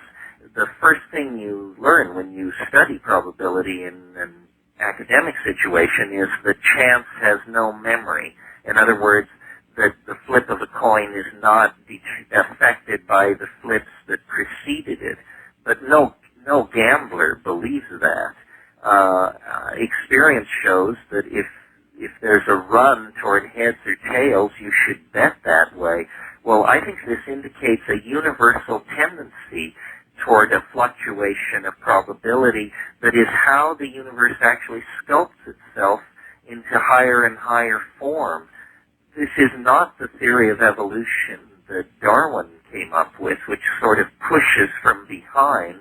It's a theory that there is a kind of attractor in the future that is actually shaping processes, pulling us, as it were, like iron filings in the presence of a magnetic field. But this is a field that acts through history. Well, you can even observe, Terence, a macrocosm of that in your own life. In other words, if the coin coming up heads means good stuff happens to you, we go through these cycles where nothing, literally almost nothing bad can happen. Everything is good. Everything's coming up heads, and then we run smack into a wall, and tails will start to come up. But it doesn't seem. It does seem to run in those exact sequences that you talked about, and I can't understand why.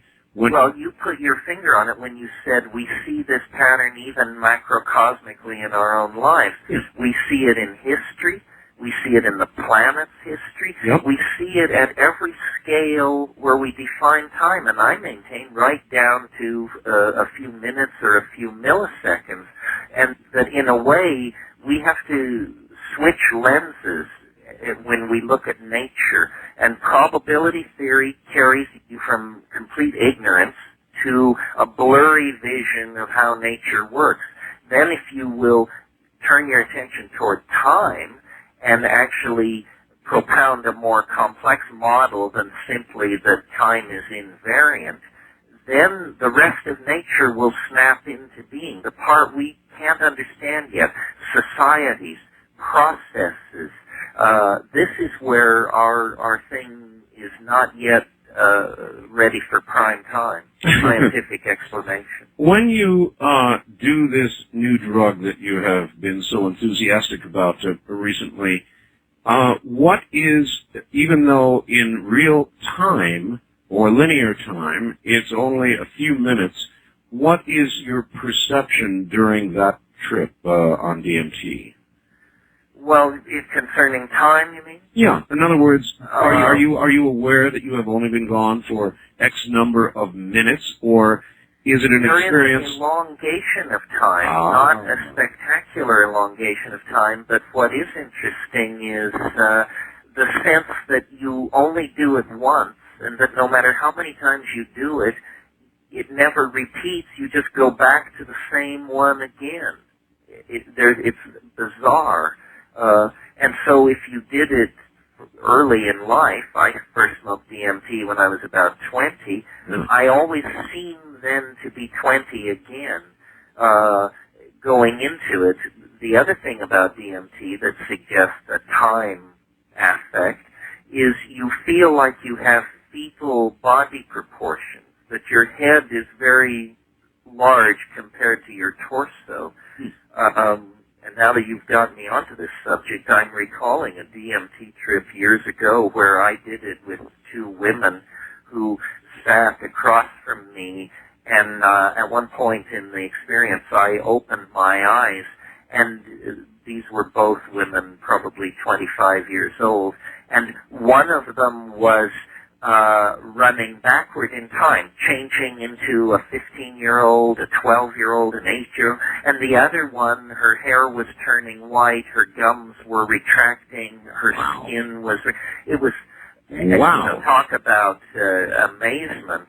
And I didn't say anything at the time because I didn't know whether it would be interpreted personally. My personal feeling was it wasn't a statement about the personalities of either of these women or how I felt about them, that I was actually seeing time run forward and backwards at the same time. It was a lesson to me out of the DMT place, but it was definitely a strong hint of a kind of time we're not accustomed to. Oh, that's a remarkable story. That really, I'm going to give that some serious thought over time in the linear world. The first time caller line, you're on the air with Terrence McKenna. Hello, where are you, please? I'm from Silver City, New Mexico. Okay.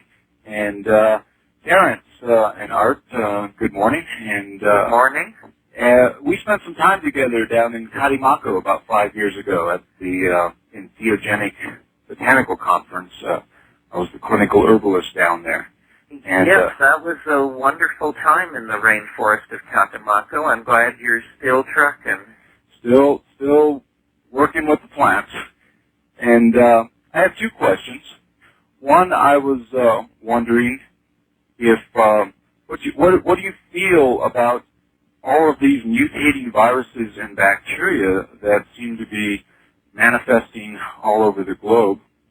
And the second question, which is kind of bizarre, I think in many respects that to approach a lot of these viruses and bacterias with remedies or cures, being a clinical herbalist, I sometimes look at all different forms of medicine, hallucinogenic, botanical medicine, homeopathic medicine, and recently I've been wondering if you knew of anything concerning meteorites used as medicine, specifically like the Murchison meteorite that fell in Australia in 1969.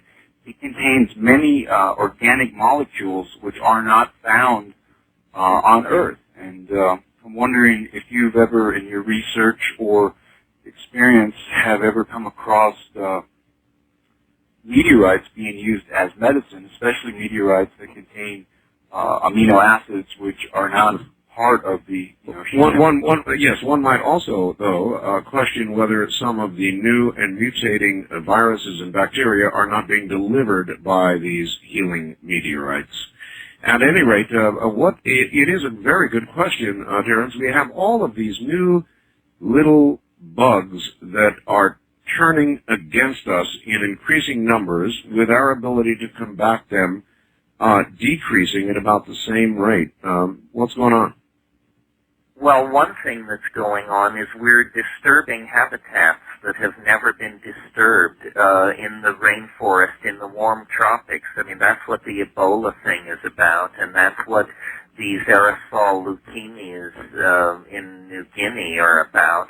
We're going into places where human beings have never been and busting up the joint, and nature is fighting back. This is very real, and it's problematic. Also, you mentioned, Art, there's a minority but respectable opinion in the scientific community that believes that virus particles and prions and things like this are being delivered to the Earth's surface from the extraterrestrial environment, and that this is plagues from space. That book by Fred Hoyle was very interesting, where he correlated numerous epidemics with the Earth passing through cometary veils and this sort of thing. So it wouldn't surprise me if the Earth's biota was being challenged and renewed by material from space. And I think that the inner solar system is becoming more dynamic and active. I think there's a lot of material moving around out there. This is a nightmare to the scientific and military community. As a matter of fact, Terence, they don't understand it. We have had objects coming down in Greenland, over El Paso, constantly over Colorado and Georgia and the Bay Area. More things coming down with no good astronomical explanation whatsoever. And who knows what they're bringing with them. Yes, I think it's a problem. This little scare over the asteroid last week should bring people to awareness. I saw a page on the internet that showed the number of known objects in the inner solar system superimposed over the orbits of Mars, Venus, and Earth. And I'm telling you, it's a swarm. You look at that, and it looks like collision is inevitable, that anything else would be highly improbable. And then it's just a matter of the time scales. And meanwhile, as we say, the biota of the Earth is constantly challenged by the introduction of extraterrestrial material, both active and radioactive. It is all a matter of time, Terence. All right, hold it right where you are, and we'll be back to do one final hour. Terence McKenna is my guest. This is Coast to Coast AM. I'm Art Bell. Don't touch that dial.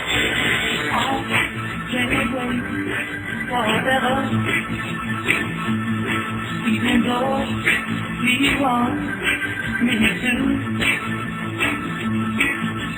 Oh, can't wait forever to know that you be true. I won't let me. I won't let me. I won't let me. With that alone.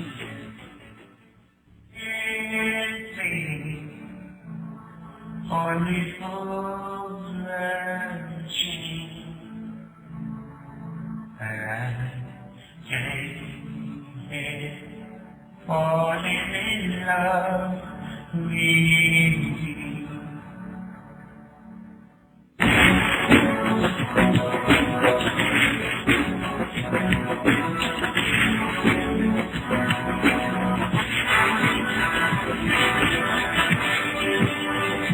From the Kingdom of Now, this is Coast to Coast AM with Art Bell.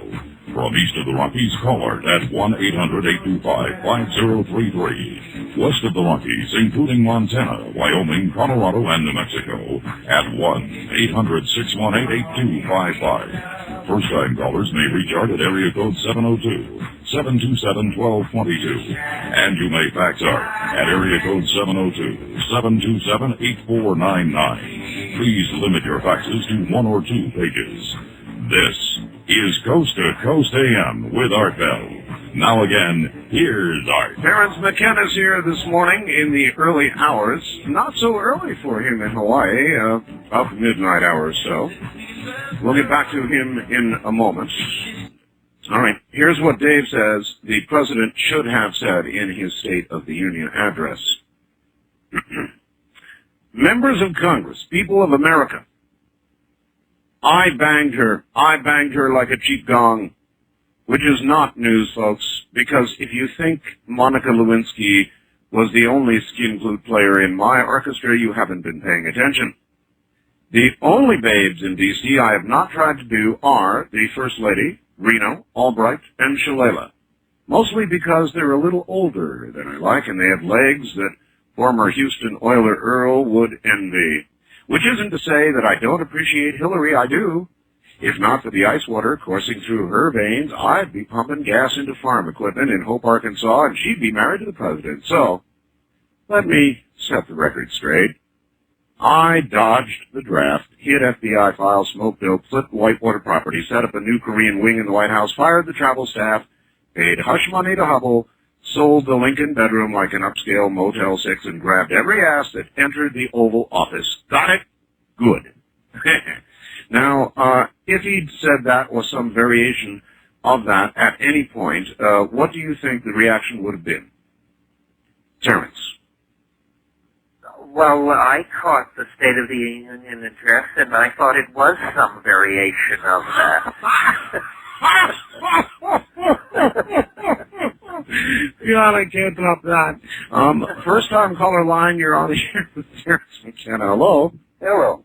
I'm out here in Los Angeles. This is Jeff. Yes. I'm having a problem with a little bit of Terrence's trips with DMT. I'm near 50 right now, and I used to play around with DMT in a crystallized form back when I was around 20 years old. And she says that you I want to get this correct. Are you saying, Terrence, that you keep having the same trip over and over? Because I didn't find that to be true at all.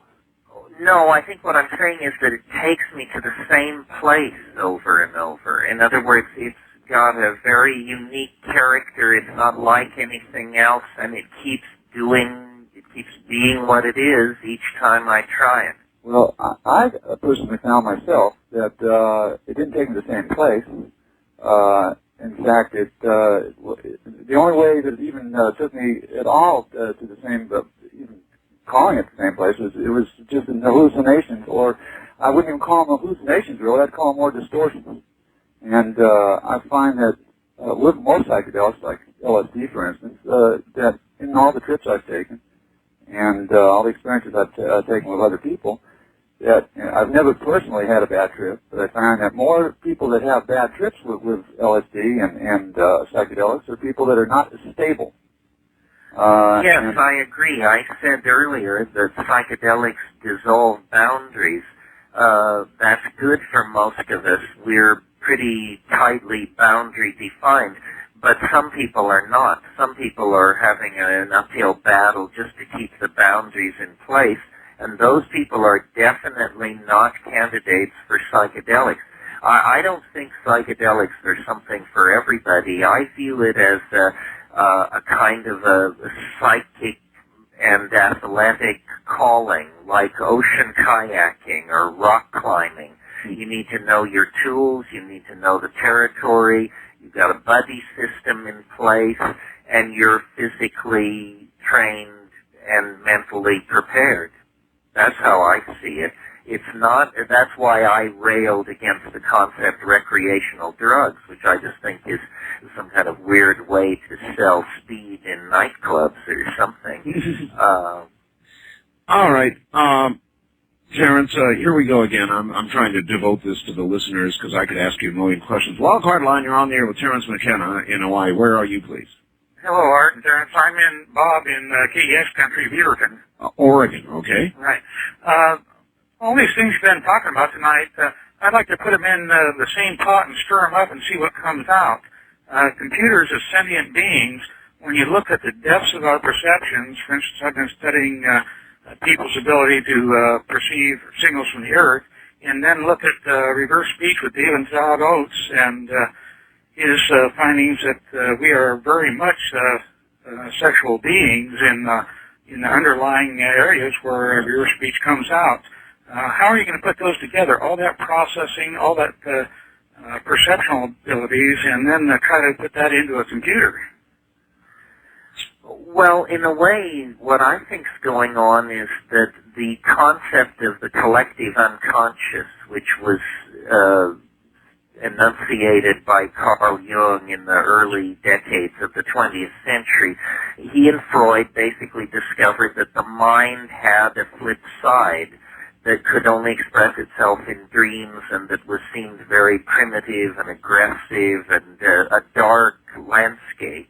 And they tried to cut some lines through it and map it. Psychedelics also threw light on that landscape. Now, if we're going to become a planetary being, we can't have the luxury of an unconscious mind. That's something that goes along with the monkey stage of human culture. And so comes then the prosthesis of technology, that all our memories and all our sciences and our projective planning abilities can be downloaded into a technological artifact, which is almost our child or our friend or our companion in the historical adventure. And this is all being done by very switched-on people who learned the rules of the unconscious in the 60s, largely from psychedelics, and are now in a position to technologically implement a cultural artifact, the Internet, that actually casts light into the unconscious. I mean, I believe in information, and I believe if people can find out, know the truth, and it will set you free. Well, the Internet is opening up the avenues to truth to more people faster than at any time in history. And this was not the plan of the managerial class or the nation state or the corporate elites. It's a side to the technologies that they put in place that they never foresaw, as is always the case. Actually, the Internet, of course, the genesis of it was with our very own government. Do you think that they, in effect, birthed their own worst enemy? In a sense, they created their successor. They transcended themselves. When they built a network that could withstand thermonuclear exchanges, they built a multi-centered dynamic organism that lived on information. And it quickly spread to the universities, the think tanks, and beyond that to the corporations, and beyond that to you and me. And now it's so embedded in the very life of global capitalism that the nation state has just been told to keep its mitts off.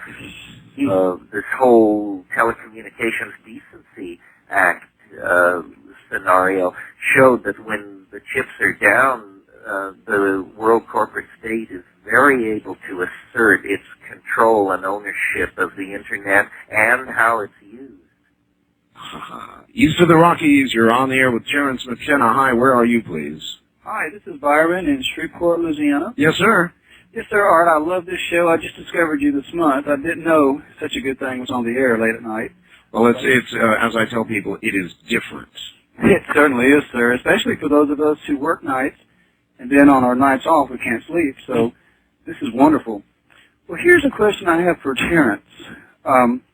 This has been happening to me for some time. When I heard Terrence speak of the universe reaching out to us, or trying to, it brought home to me some things that are happening. When I was getting my first degree, I took a philosophy course, and I asked my professor, I said, "Sir, do you ever have patterns come to you?" And he said, "What do you mean patterns?" I said, "Well, I'll be going along doing my business, and on the news or in a magazine or a book, a word, an unusual word, jumps out at me. And I'll go, okay, I'm a word hound, so I kind of take note. Then, later that same day or the next day, the very same unusual word jumps out at me again. And then the next day, in a very different place, the very same unusual, heretofore rarely or if maybe never seen word pops up again. So I thought, well, maybe something is trying to tell me something. So I would take note of that word. Then I go along for months, and then it happens again with another word.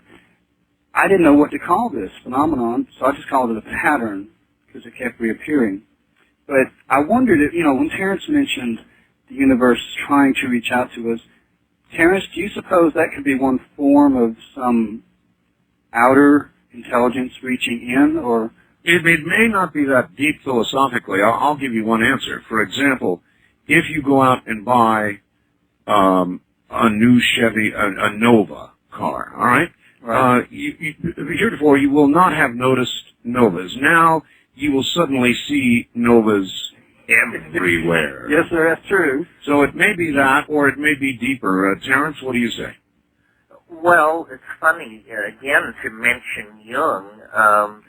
He had this concept which he called synchronicity, which is the apparent coincidence of a mental state with an event in the exterior world. And what I mean by that is you're walking along the street thinking about Mr. Fishman, to whom you owe money, and suddenly there's a fish right on the street in front of you.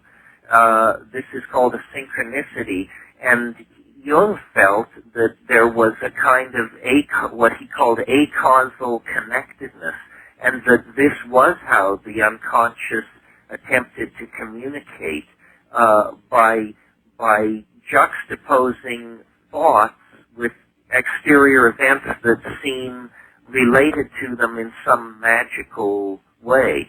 And if you're, sometimes synchronicities 1 or 2 a week, and we just sort of notice it and pass on, but they can build.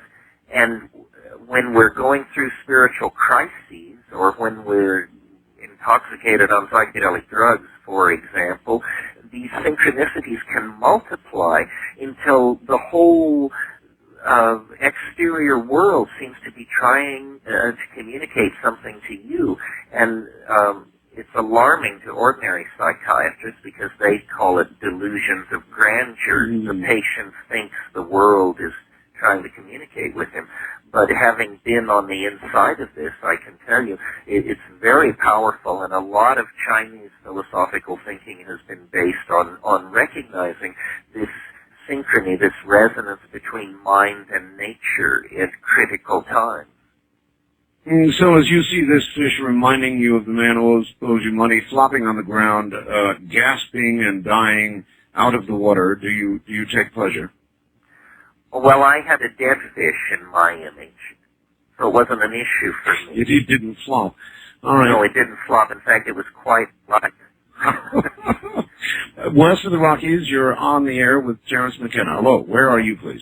No, I'm from Sacramento, California. All right, you're going to have to yell at us from Sacramento. Go ahead. Okay.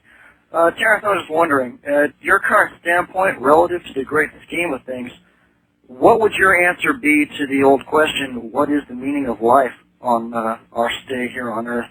Oh, wonderful question. One that we started with yesterday. You might ask it this way. What is the greatest question that humanity could have answered for itself?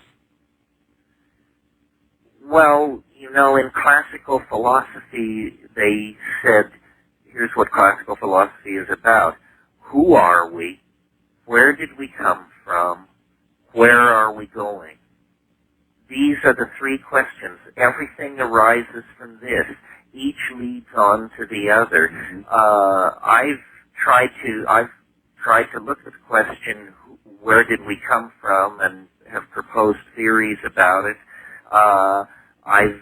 By looking into my body, brain with drugs and meditation and just analytical thinking, I've tried to look at who are we, and then the great unanswered question is, where are we going? What is to be the destiny of the human race? Are we an episode in the biology of this planet, or will we build an Eden strung along the Milky Way, and from there to yet grander and greater things?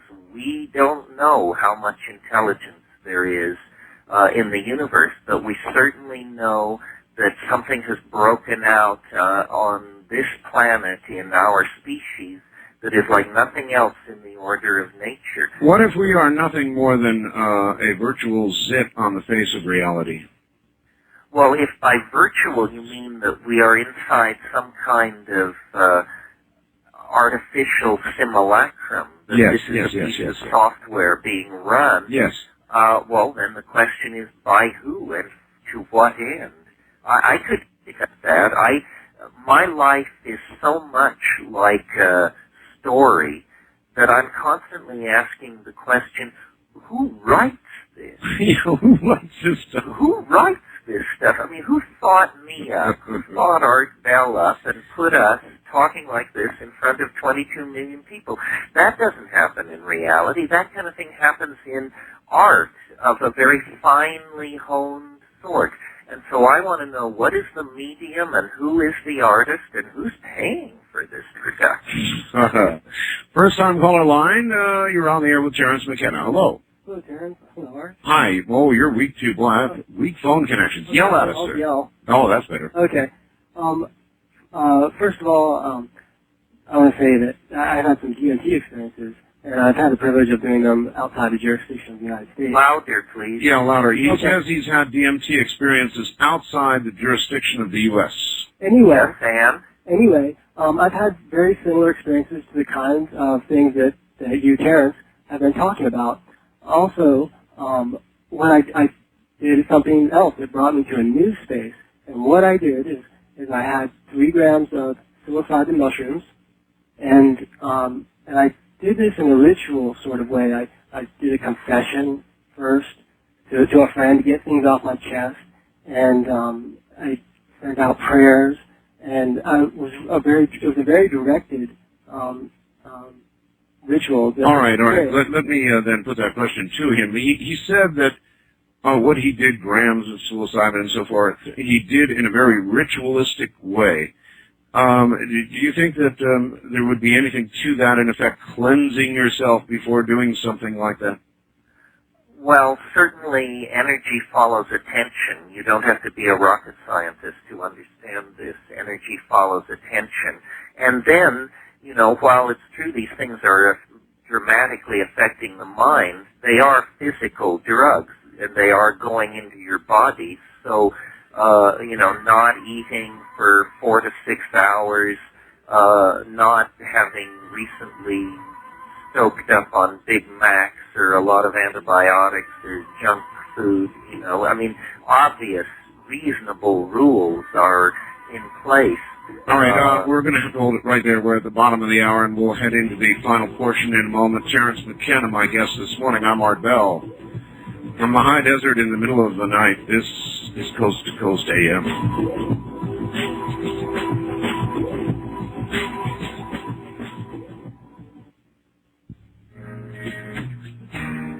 Midnight at the oasis, sing your camel to bed. Shadows painting our faces, tracing the romance in our head. Heaven's holding her hand, shadows just for us. Let's slip off to a brand new, real soon.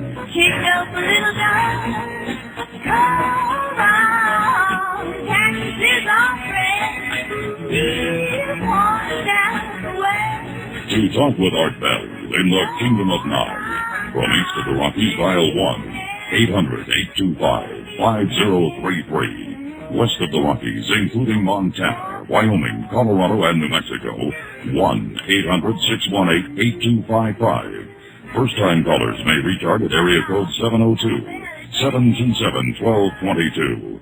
And you may call Art on the wildcard line at area code 702-727-1295. To reach Art from outside the U.S., first dial your access number to the USA, then 800-893-0903. This is Coast to Coast AM from the Kingdom of Nye with Art Bell. It is. Hello and good morning, everybody. Terrence McKenna's here for about another 25 minutes or so. Here's kind of an interesting a dissenting facts, and here's what it says. Computers, as we know them, will never become self-aware. They barely work. They do what I program them to do. I design the system-embedded software. And if you only knew how screwed up the software is, you wouldn't be worrying about the Y2K bug. As a matter of fact, if the internet itself actually ever did become self-aware, the first thing it would do would be to delete Windows 95. After the sun goes down, after the stars come out, after dark, it's the world of Art Bell. Now, After Dark is more than just a time beyond daylight. After Dark is the definitive chronicle of nighttime radio, the Art Bell newsletter. And a fresh, exciting copy could be delivered right to your door every month. You've listened to Art on Coast to Coast AM, and you heard him on Dreamland. Now, for those who want more, there's After Dark.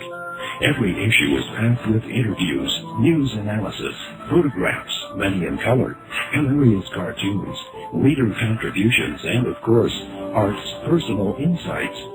That toll-free subscription number is 1-800-917-4278. That's 1-800-917-4278. The night has closed in. Art Bell is here, and so is After Dark.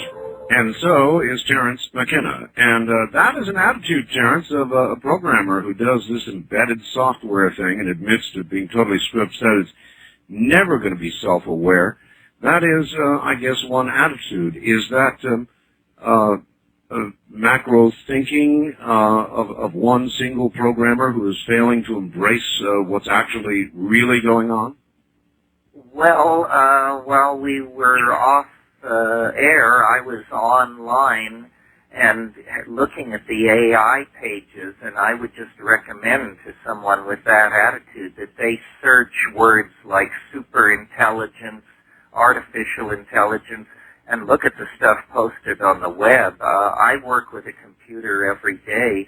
I don't have the same experience as the person you quoted. I find the evolution of software, I can't keep up with it. I don't feel any of us have written software that takes advantage of the hardware's capabilities. In other words, no one has tested the edge of the hardware. The failure is in the software writing department. But if you look at what people like Bruce Damar at Digital Space are doing, the Singularity web pages, the artificial intelligence web pages, the transhuman web pages, the we're getting a little breakup here. Wouldn't the real evolution begin when nanotechnology becomes a reality, and these machines then begin to either replicate themselves or to write their own software, taking leaps beyond what we can do? Because I think you're right. Well, that would be one revolution. Another, I think, that will come sooner is when everything is implants. When, the equivalent of today's computer is something that you...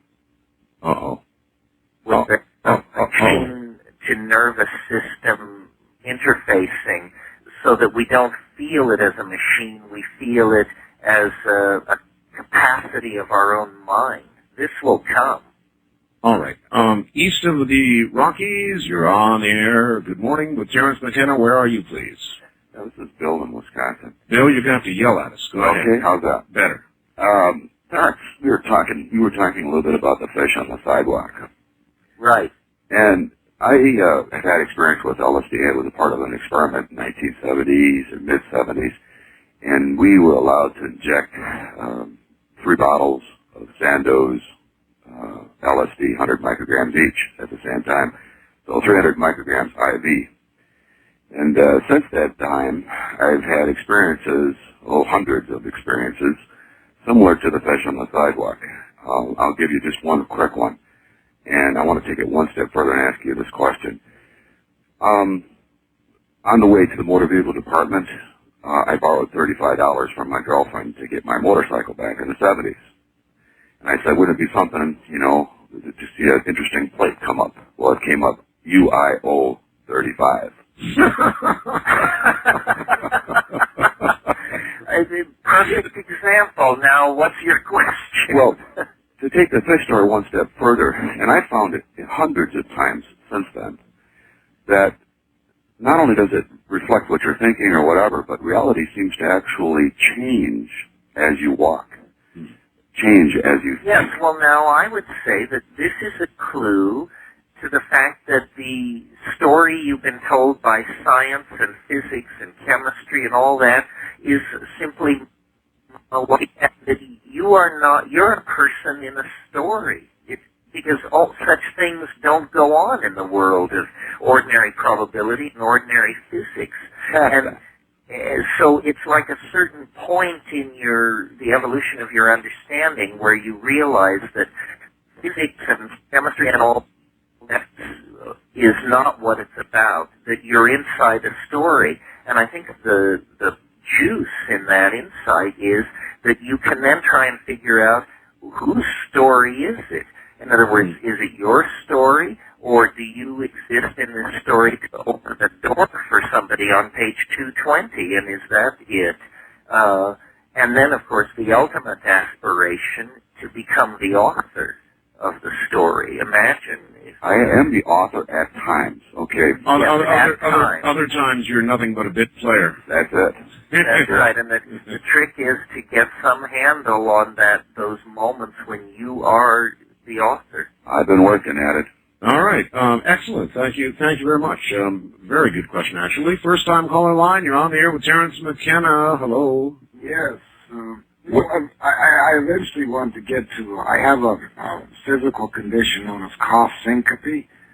And when I combine that with a hatha yoga discipline known as Uddiyana Bana, and I am a 60 child, so I'm your ages, and I've experimented with purple Owsley's originally. I trigger an internal biological, could be a natural production of DMT, that allows me to enter a prolonged, I guess we call it flow consciousness now. Lucid dreaming's involved, synchronicities involved. Well, we were talking earlier about this, about yoga as a chemical factor. I listened to the full 2 hours now. I have not disagreed with a single word I've heard, except for perhaps what you said in the introduction, Art. Actually, it was Tom Wolfe's electric Kool-Aid acid test, Ken Kesey and the others on the bus. It's 10,000 hits of original Purple Owsley that's buried out near Winnemucca. 50,000 hits of Blue Santos. But, my experience analytically takes me, you mentioned, probability theory, and really that comes down to quantum mechanics now, and you begin to understand non-locality. And when you look at it from the say Masaz Aliad's shamanism, archaic techniques of ecstasy, Dene's book, Consciousness Explained, where you look at the AI parallel computing back through von Neumann machine, making us believe, all right, that we have individual identities, just another belief system. All of this, really does take us, I think, to the geometrical structures that you talk about. Yeah, when you look at the that what we're going to have to understand is that psychedelic experience and quantum mechanical theories actually come together. The brain is the perfect instrument for exploring these microphysical low energy states, and yoga and shamanism and psychedelics. This has been going on for a long time, not using metaphors drawn out of the evolution of modern science, but using equally powerful metaphors created in different contexts. But the big news is the future prosecution of science into new areas is going to involve using the brain as an instrument and giving up the idea of scientific objectivity as a naive positivist notion, and let's just get down and explore being with all the means at our disposal, chief of which are pharmacological and chemical. And while you hang on, I suppose, tenuously, however, strongly to this scientific paradigm, you're not going anywhere, right? Right. We see what's held. One of the issues around drugs is that scientists don't study them from the inside because this would compromise their supposed academic objectivity. But by studying them from the outside, they end up knowing nothing about them. So you have an emperor's new clothes situation, and everybody in pharmacology knows this. The good pharmacologists simply take the drugs but never say so in print. So in order to be as public about it as you are, one must find a remote mountainside in Hawaii and become a virtual or very nearly a hermit, and then speak out with some safety. Is that a fair assessment? That's about it. By voluntarily becoming a physical hermit, I get to have a podium in cyberspace. Wildcard line, you're on the air with Terrence McKenna. Good morning. Oh, good morning. I'm calling from KHVH Honolulu. Honolulu. Oh boy, what a route. Yeah, louder, please. Okay. Terrence, are you in the Big Island? Because the New Agers say the Big Island is like an energy vortex. You have Pele, the volcano, and Pele, which is also a Hawaiian goddess. And then I was looking at the map. I don't think you have to be as sensitive to perceive that the Big Island is an energy center. We got the world's largest volcano here, right in the middle of the Pacific Ocean. We feel protected by Pele.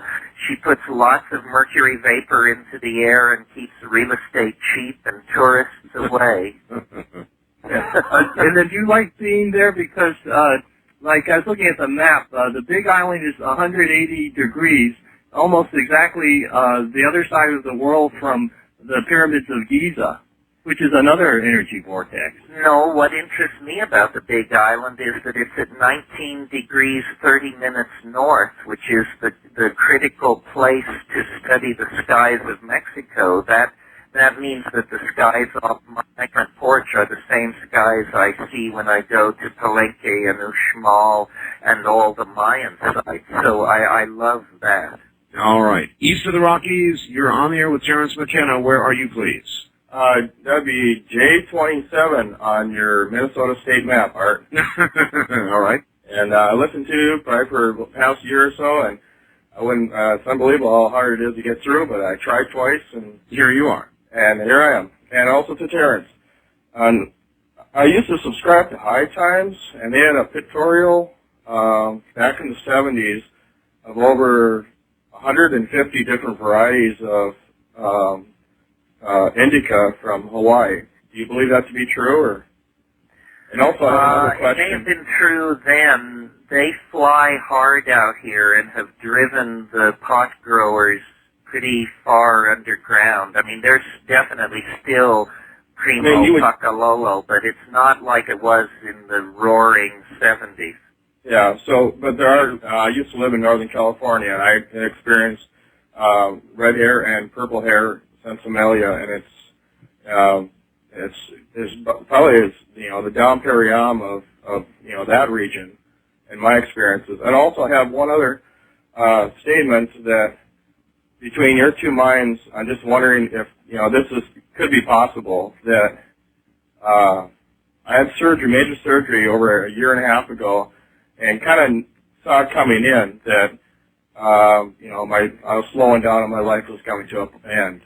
And now, after recovery, that I'm getting this feeling that other than just an act of kindness, which is possible, and I'm a nice individual, but I just seem to be looking, for my age, I look young and I just keep to myself, and I'm kind to other people, but lately over the past week to 10 days, people that I normally wouldn't have contact with are smiling at me, and it just seems to me like I have this image of the look of death, but it's channeling through these people, and they recognize me in that certain way. I'm just wondering if that's just crazy or if that could be true. No, you're going to die. Well, that's someday. I don't know, Terrence. I don't know. Intuition is intuition, and noise is noise, and it's a very hard call and a very important one.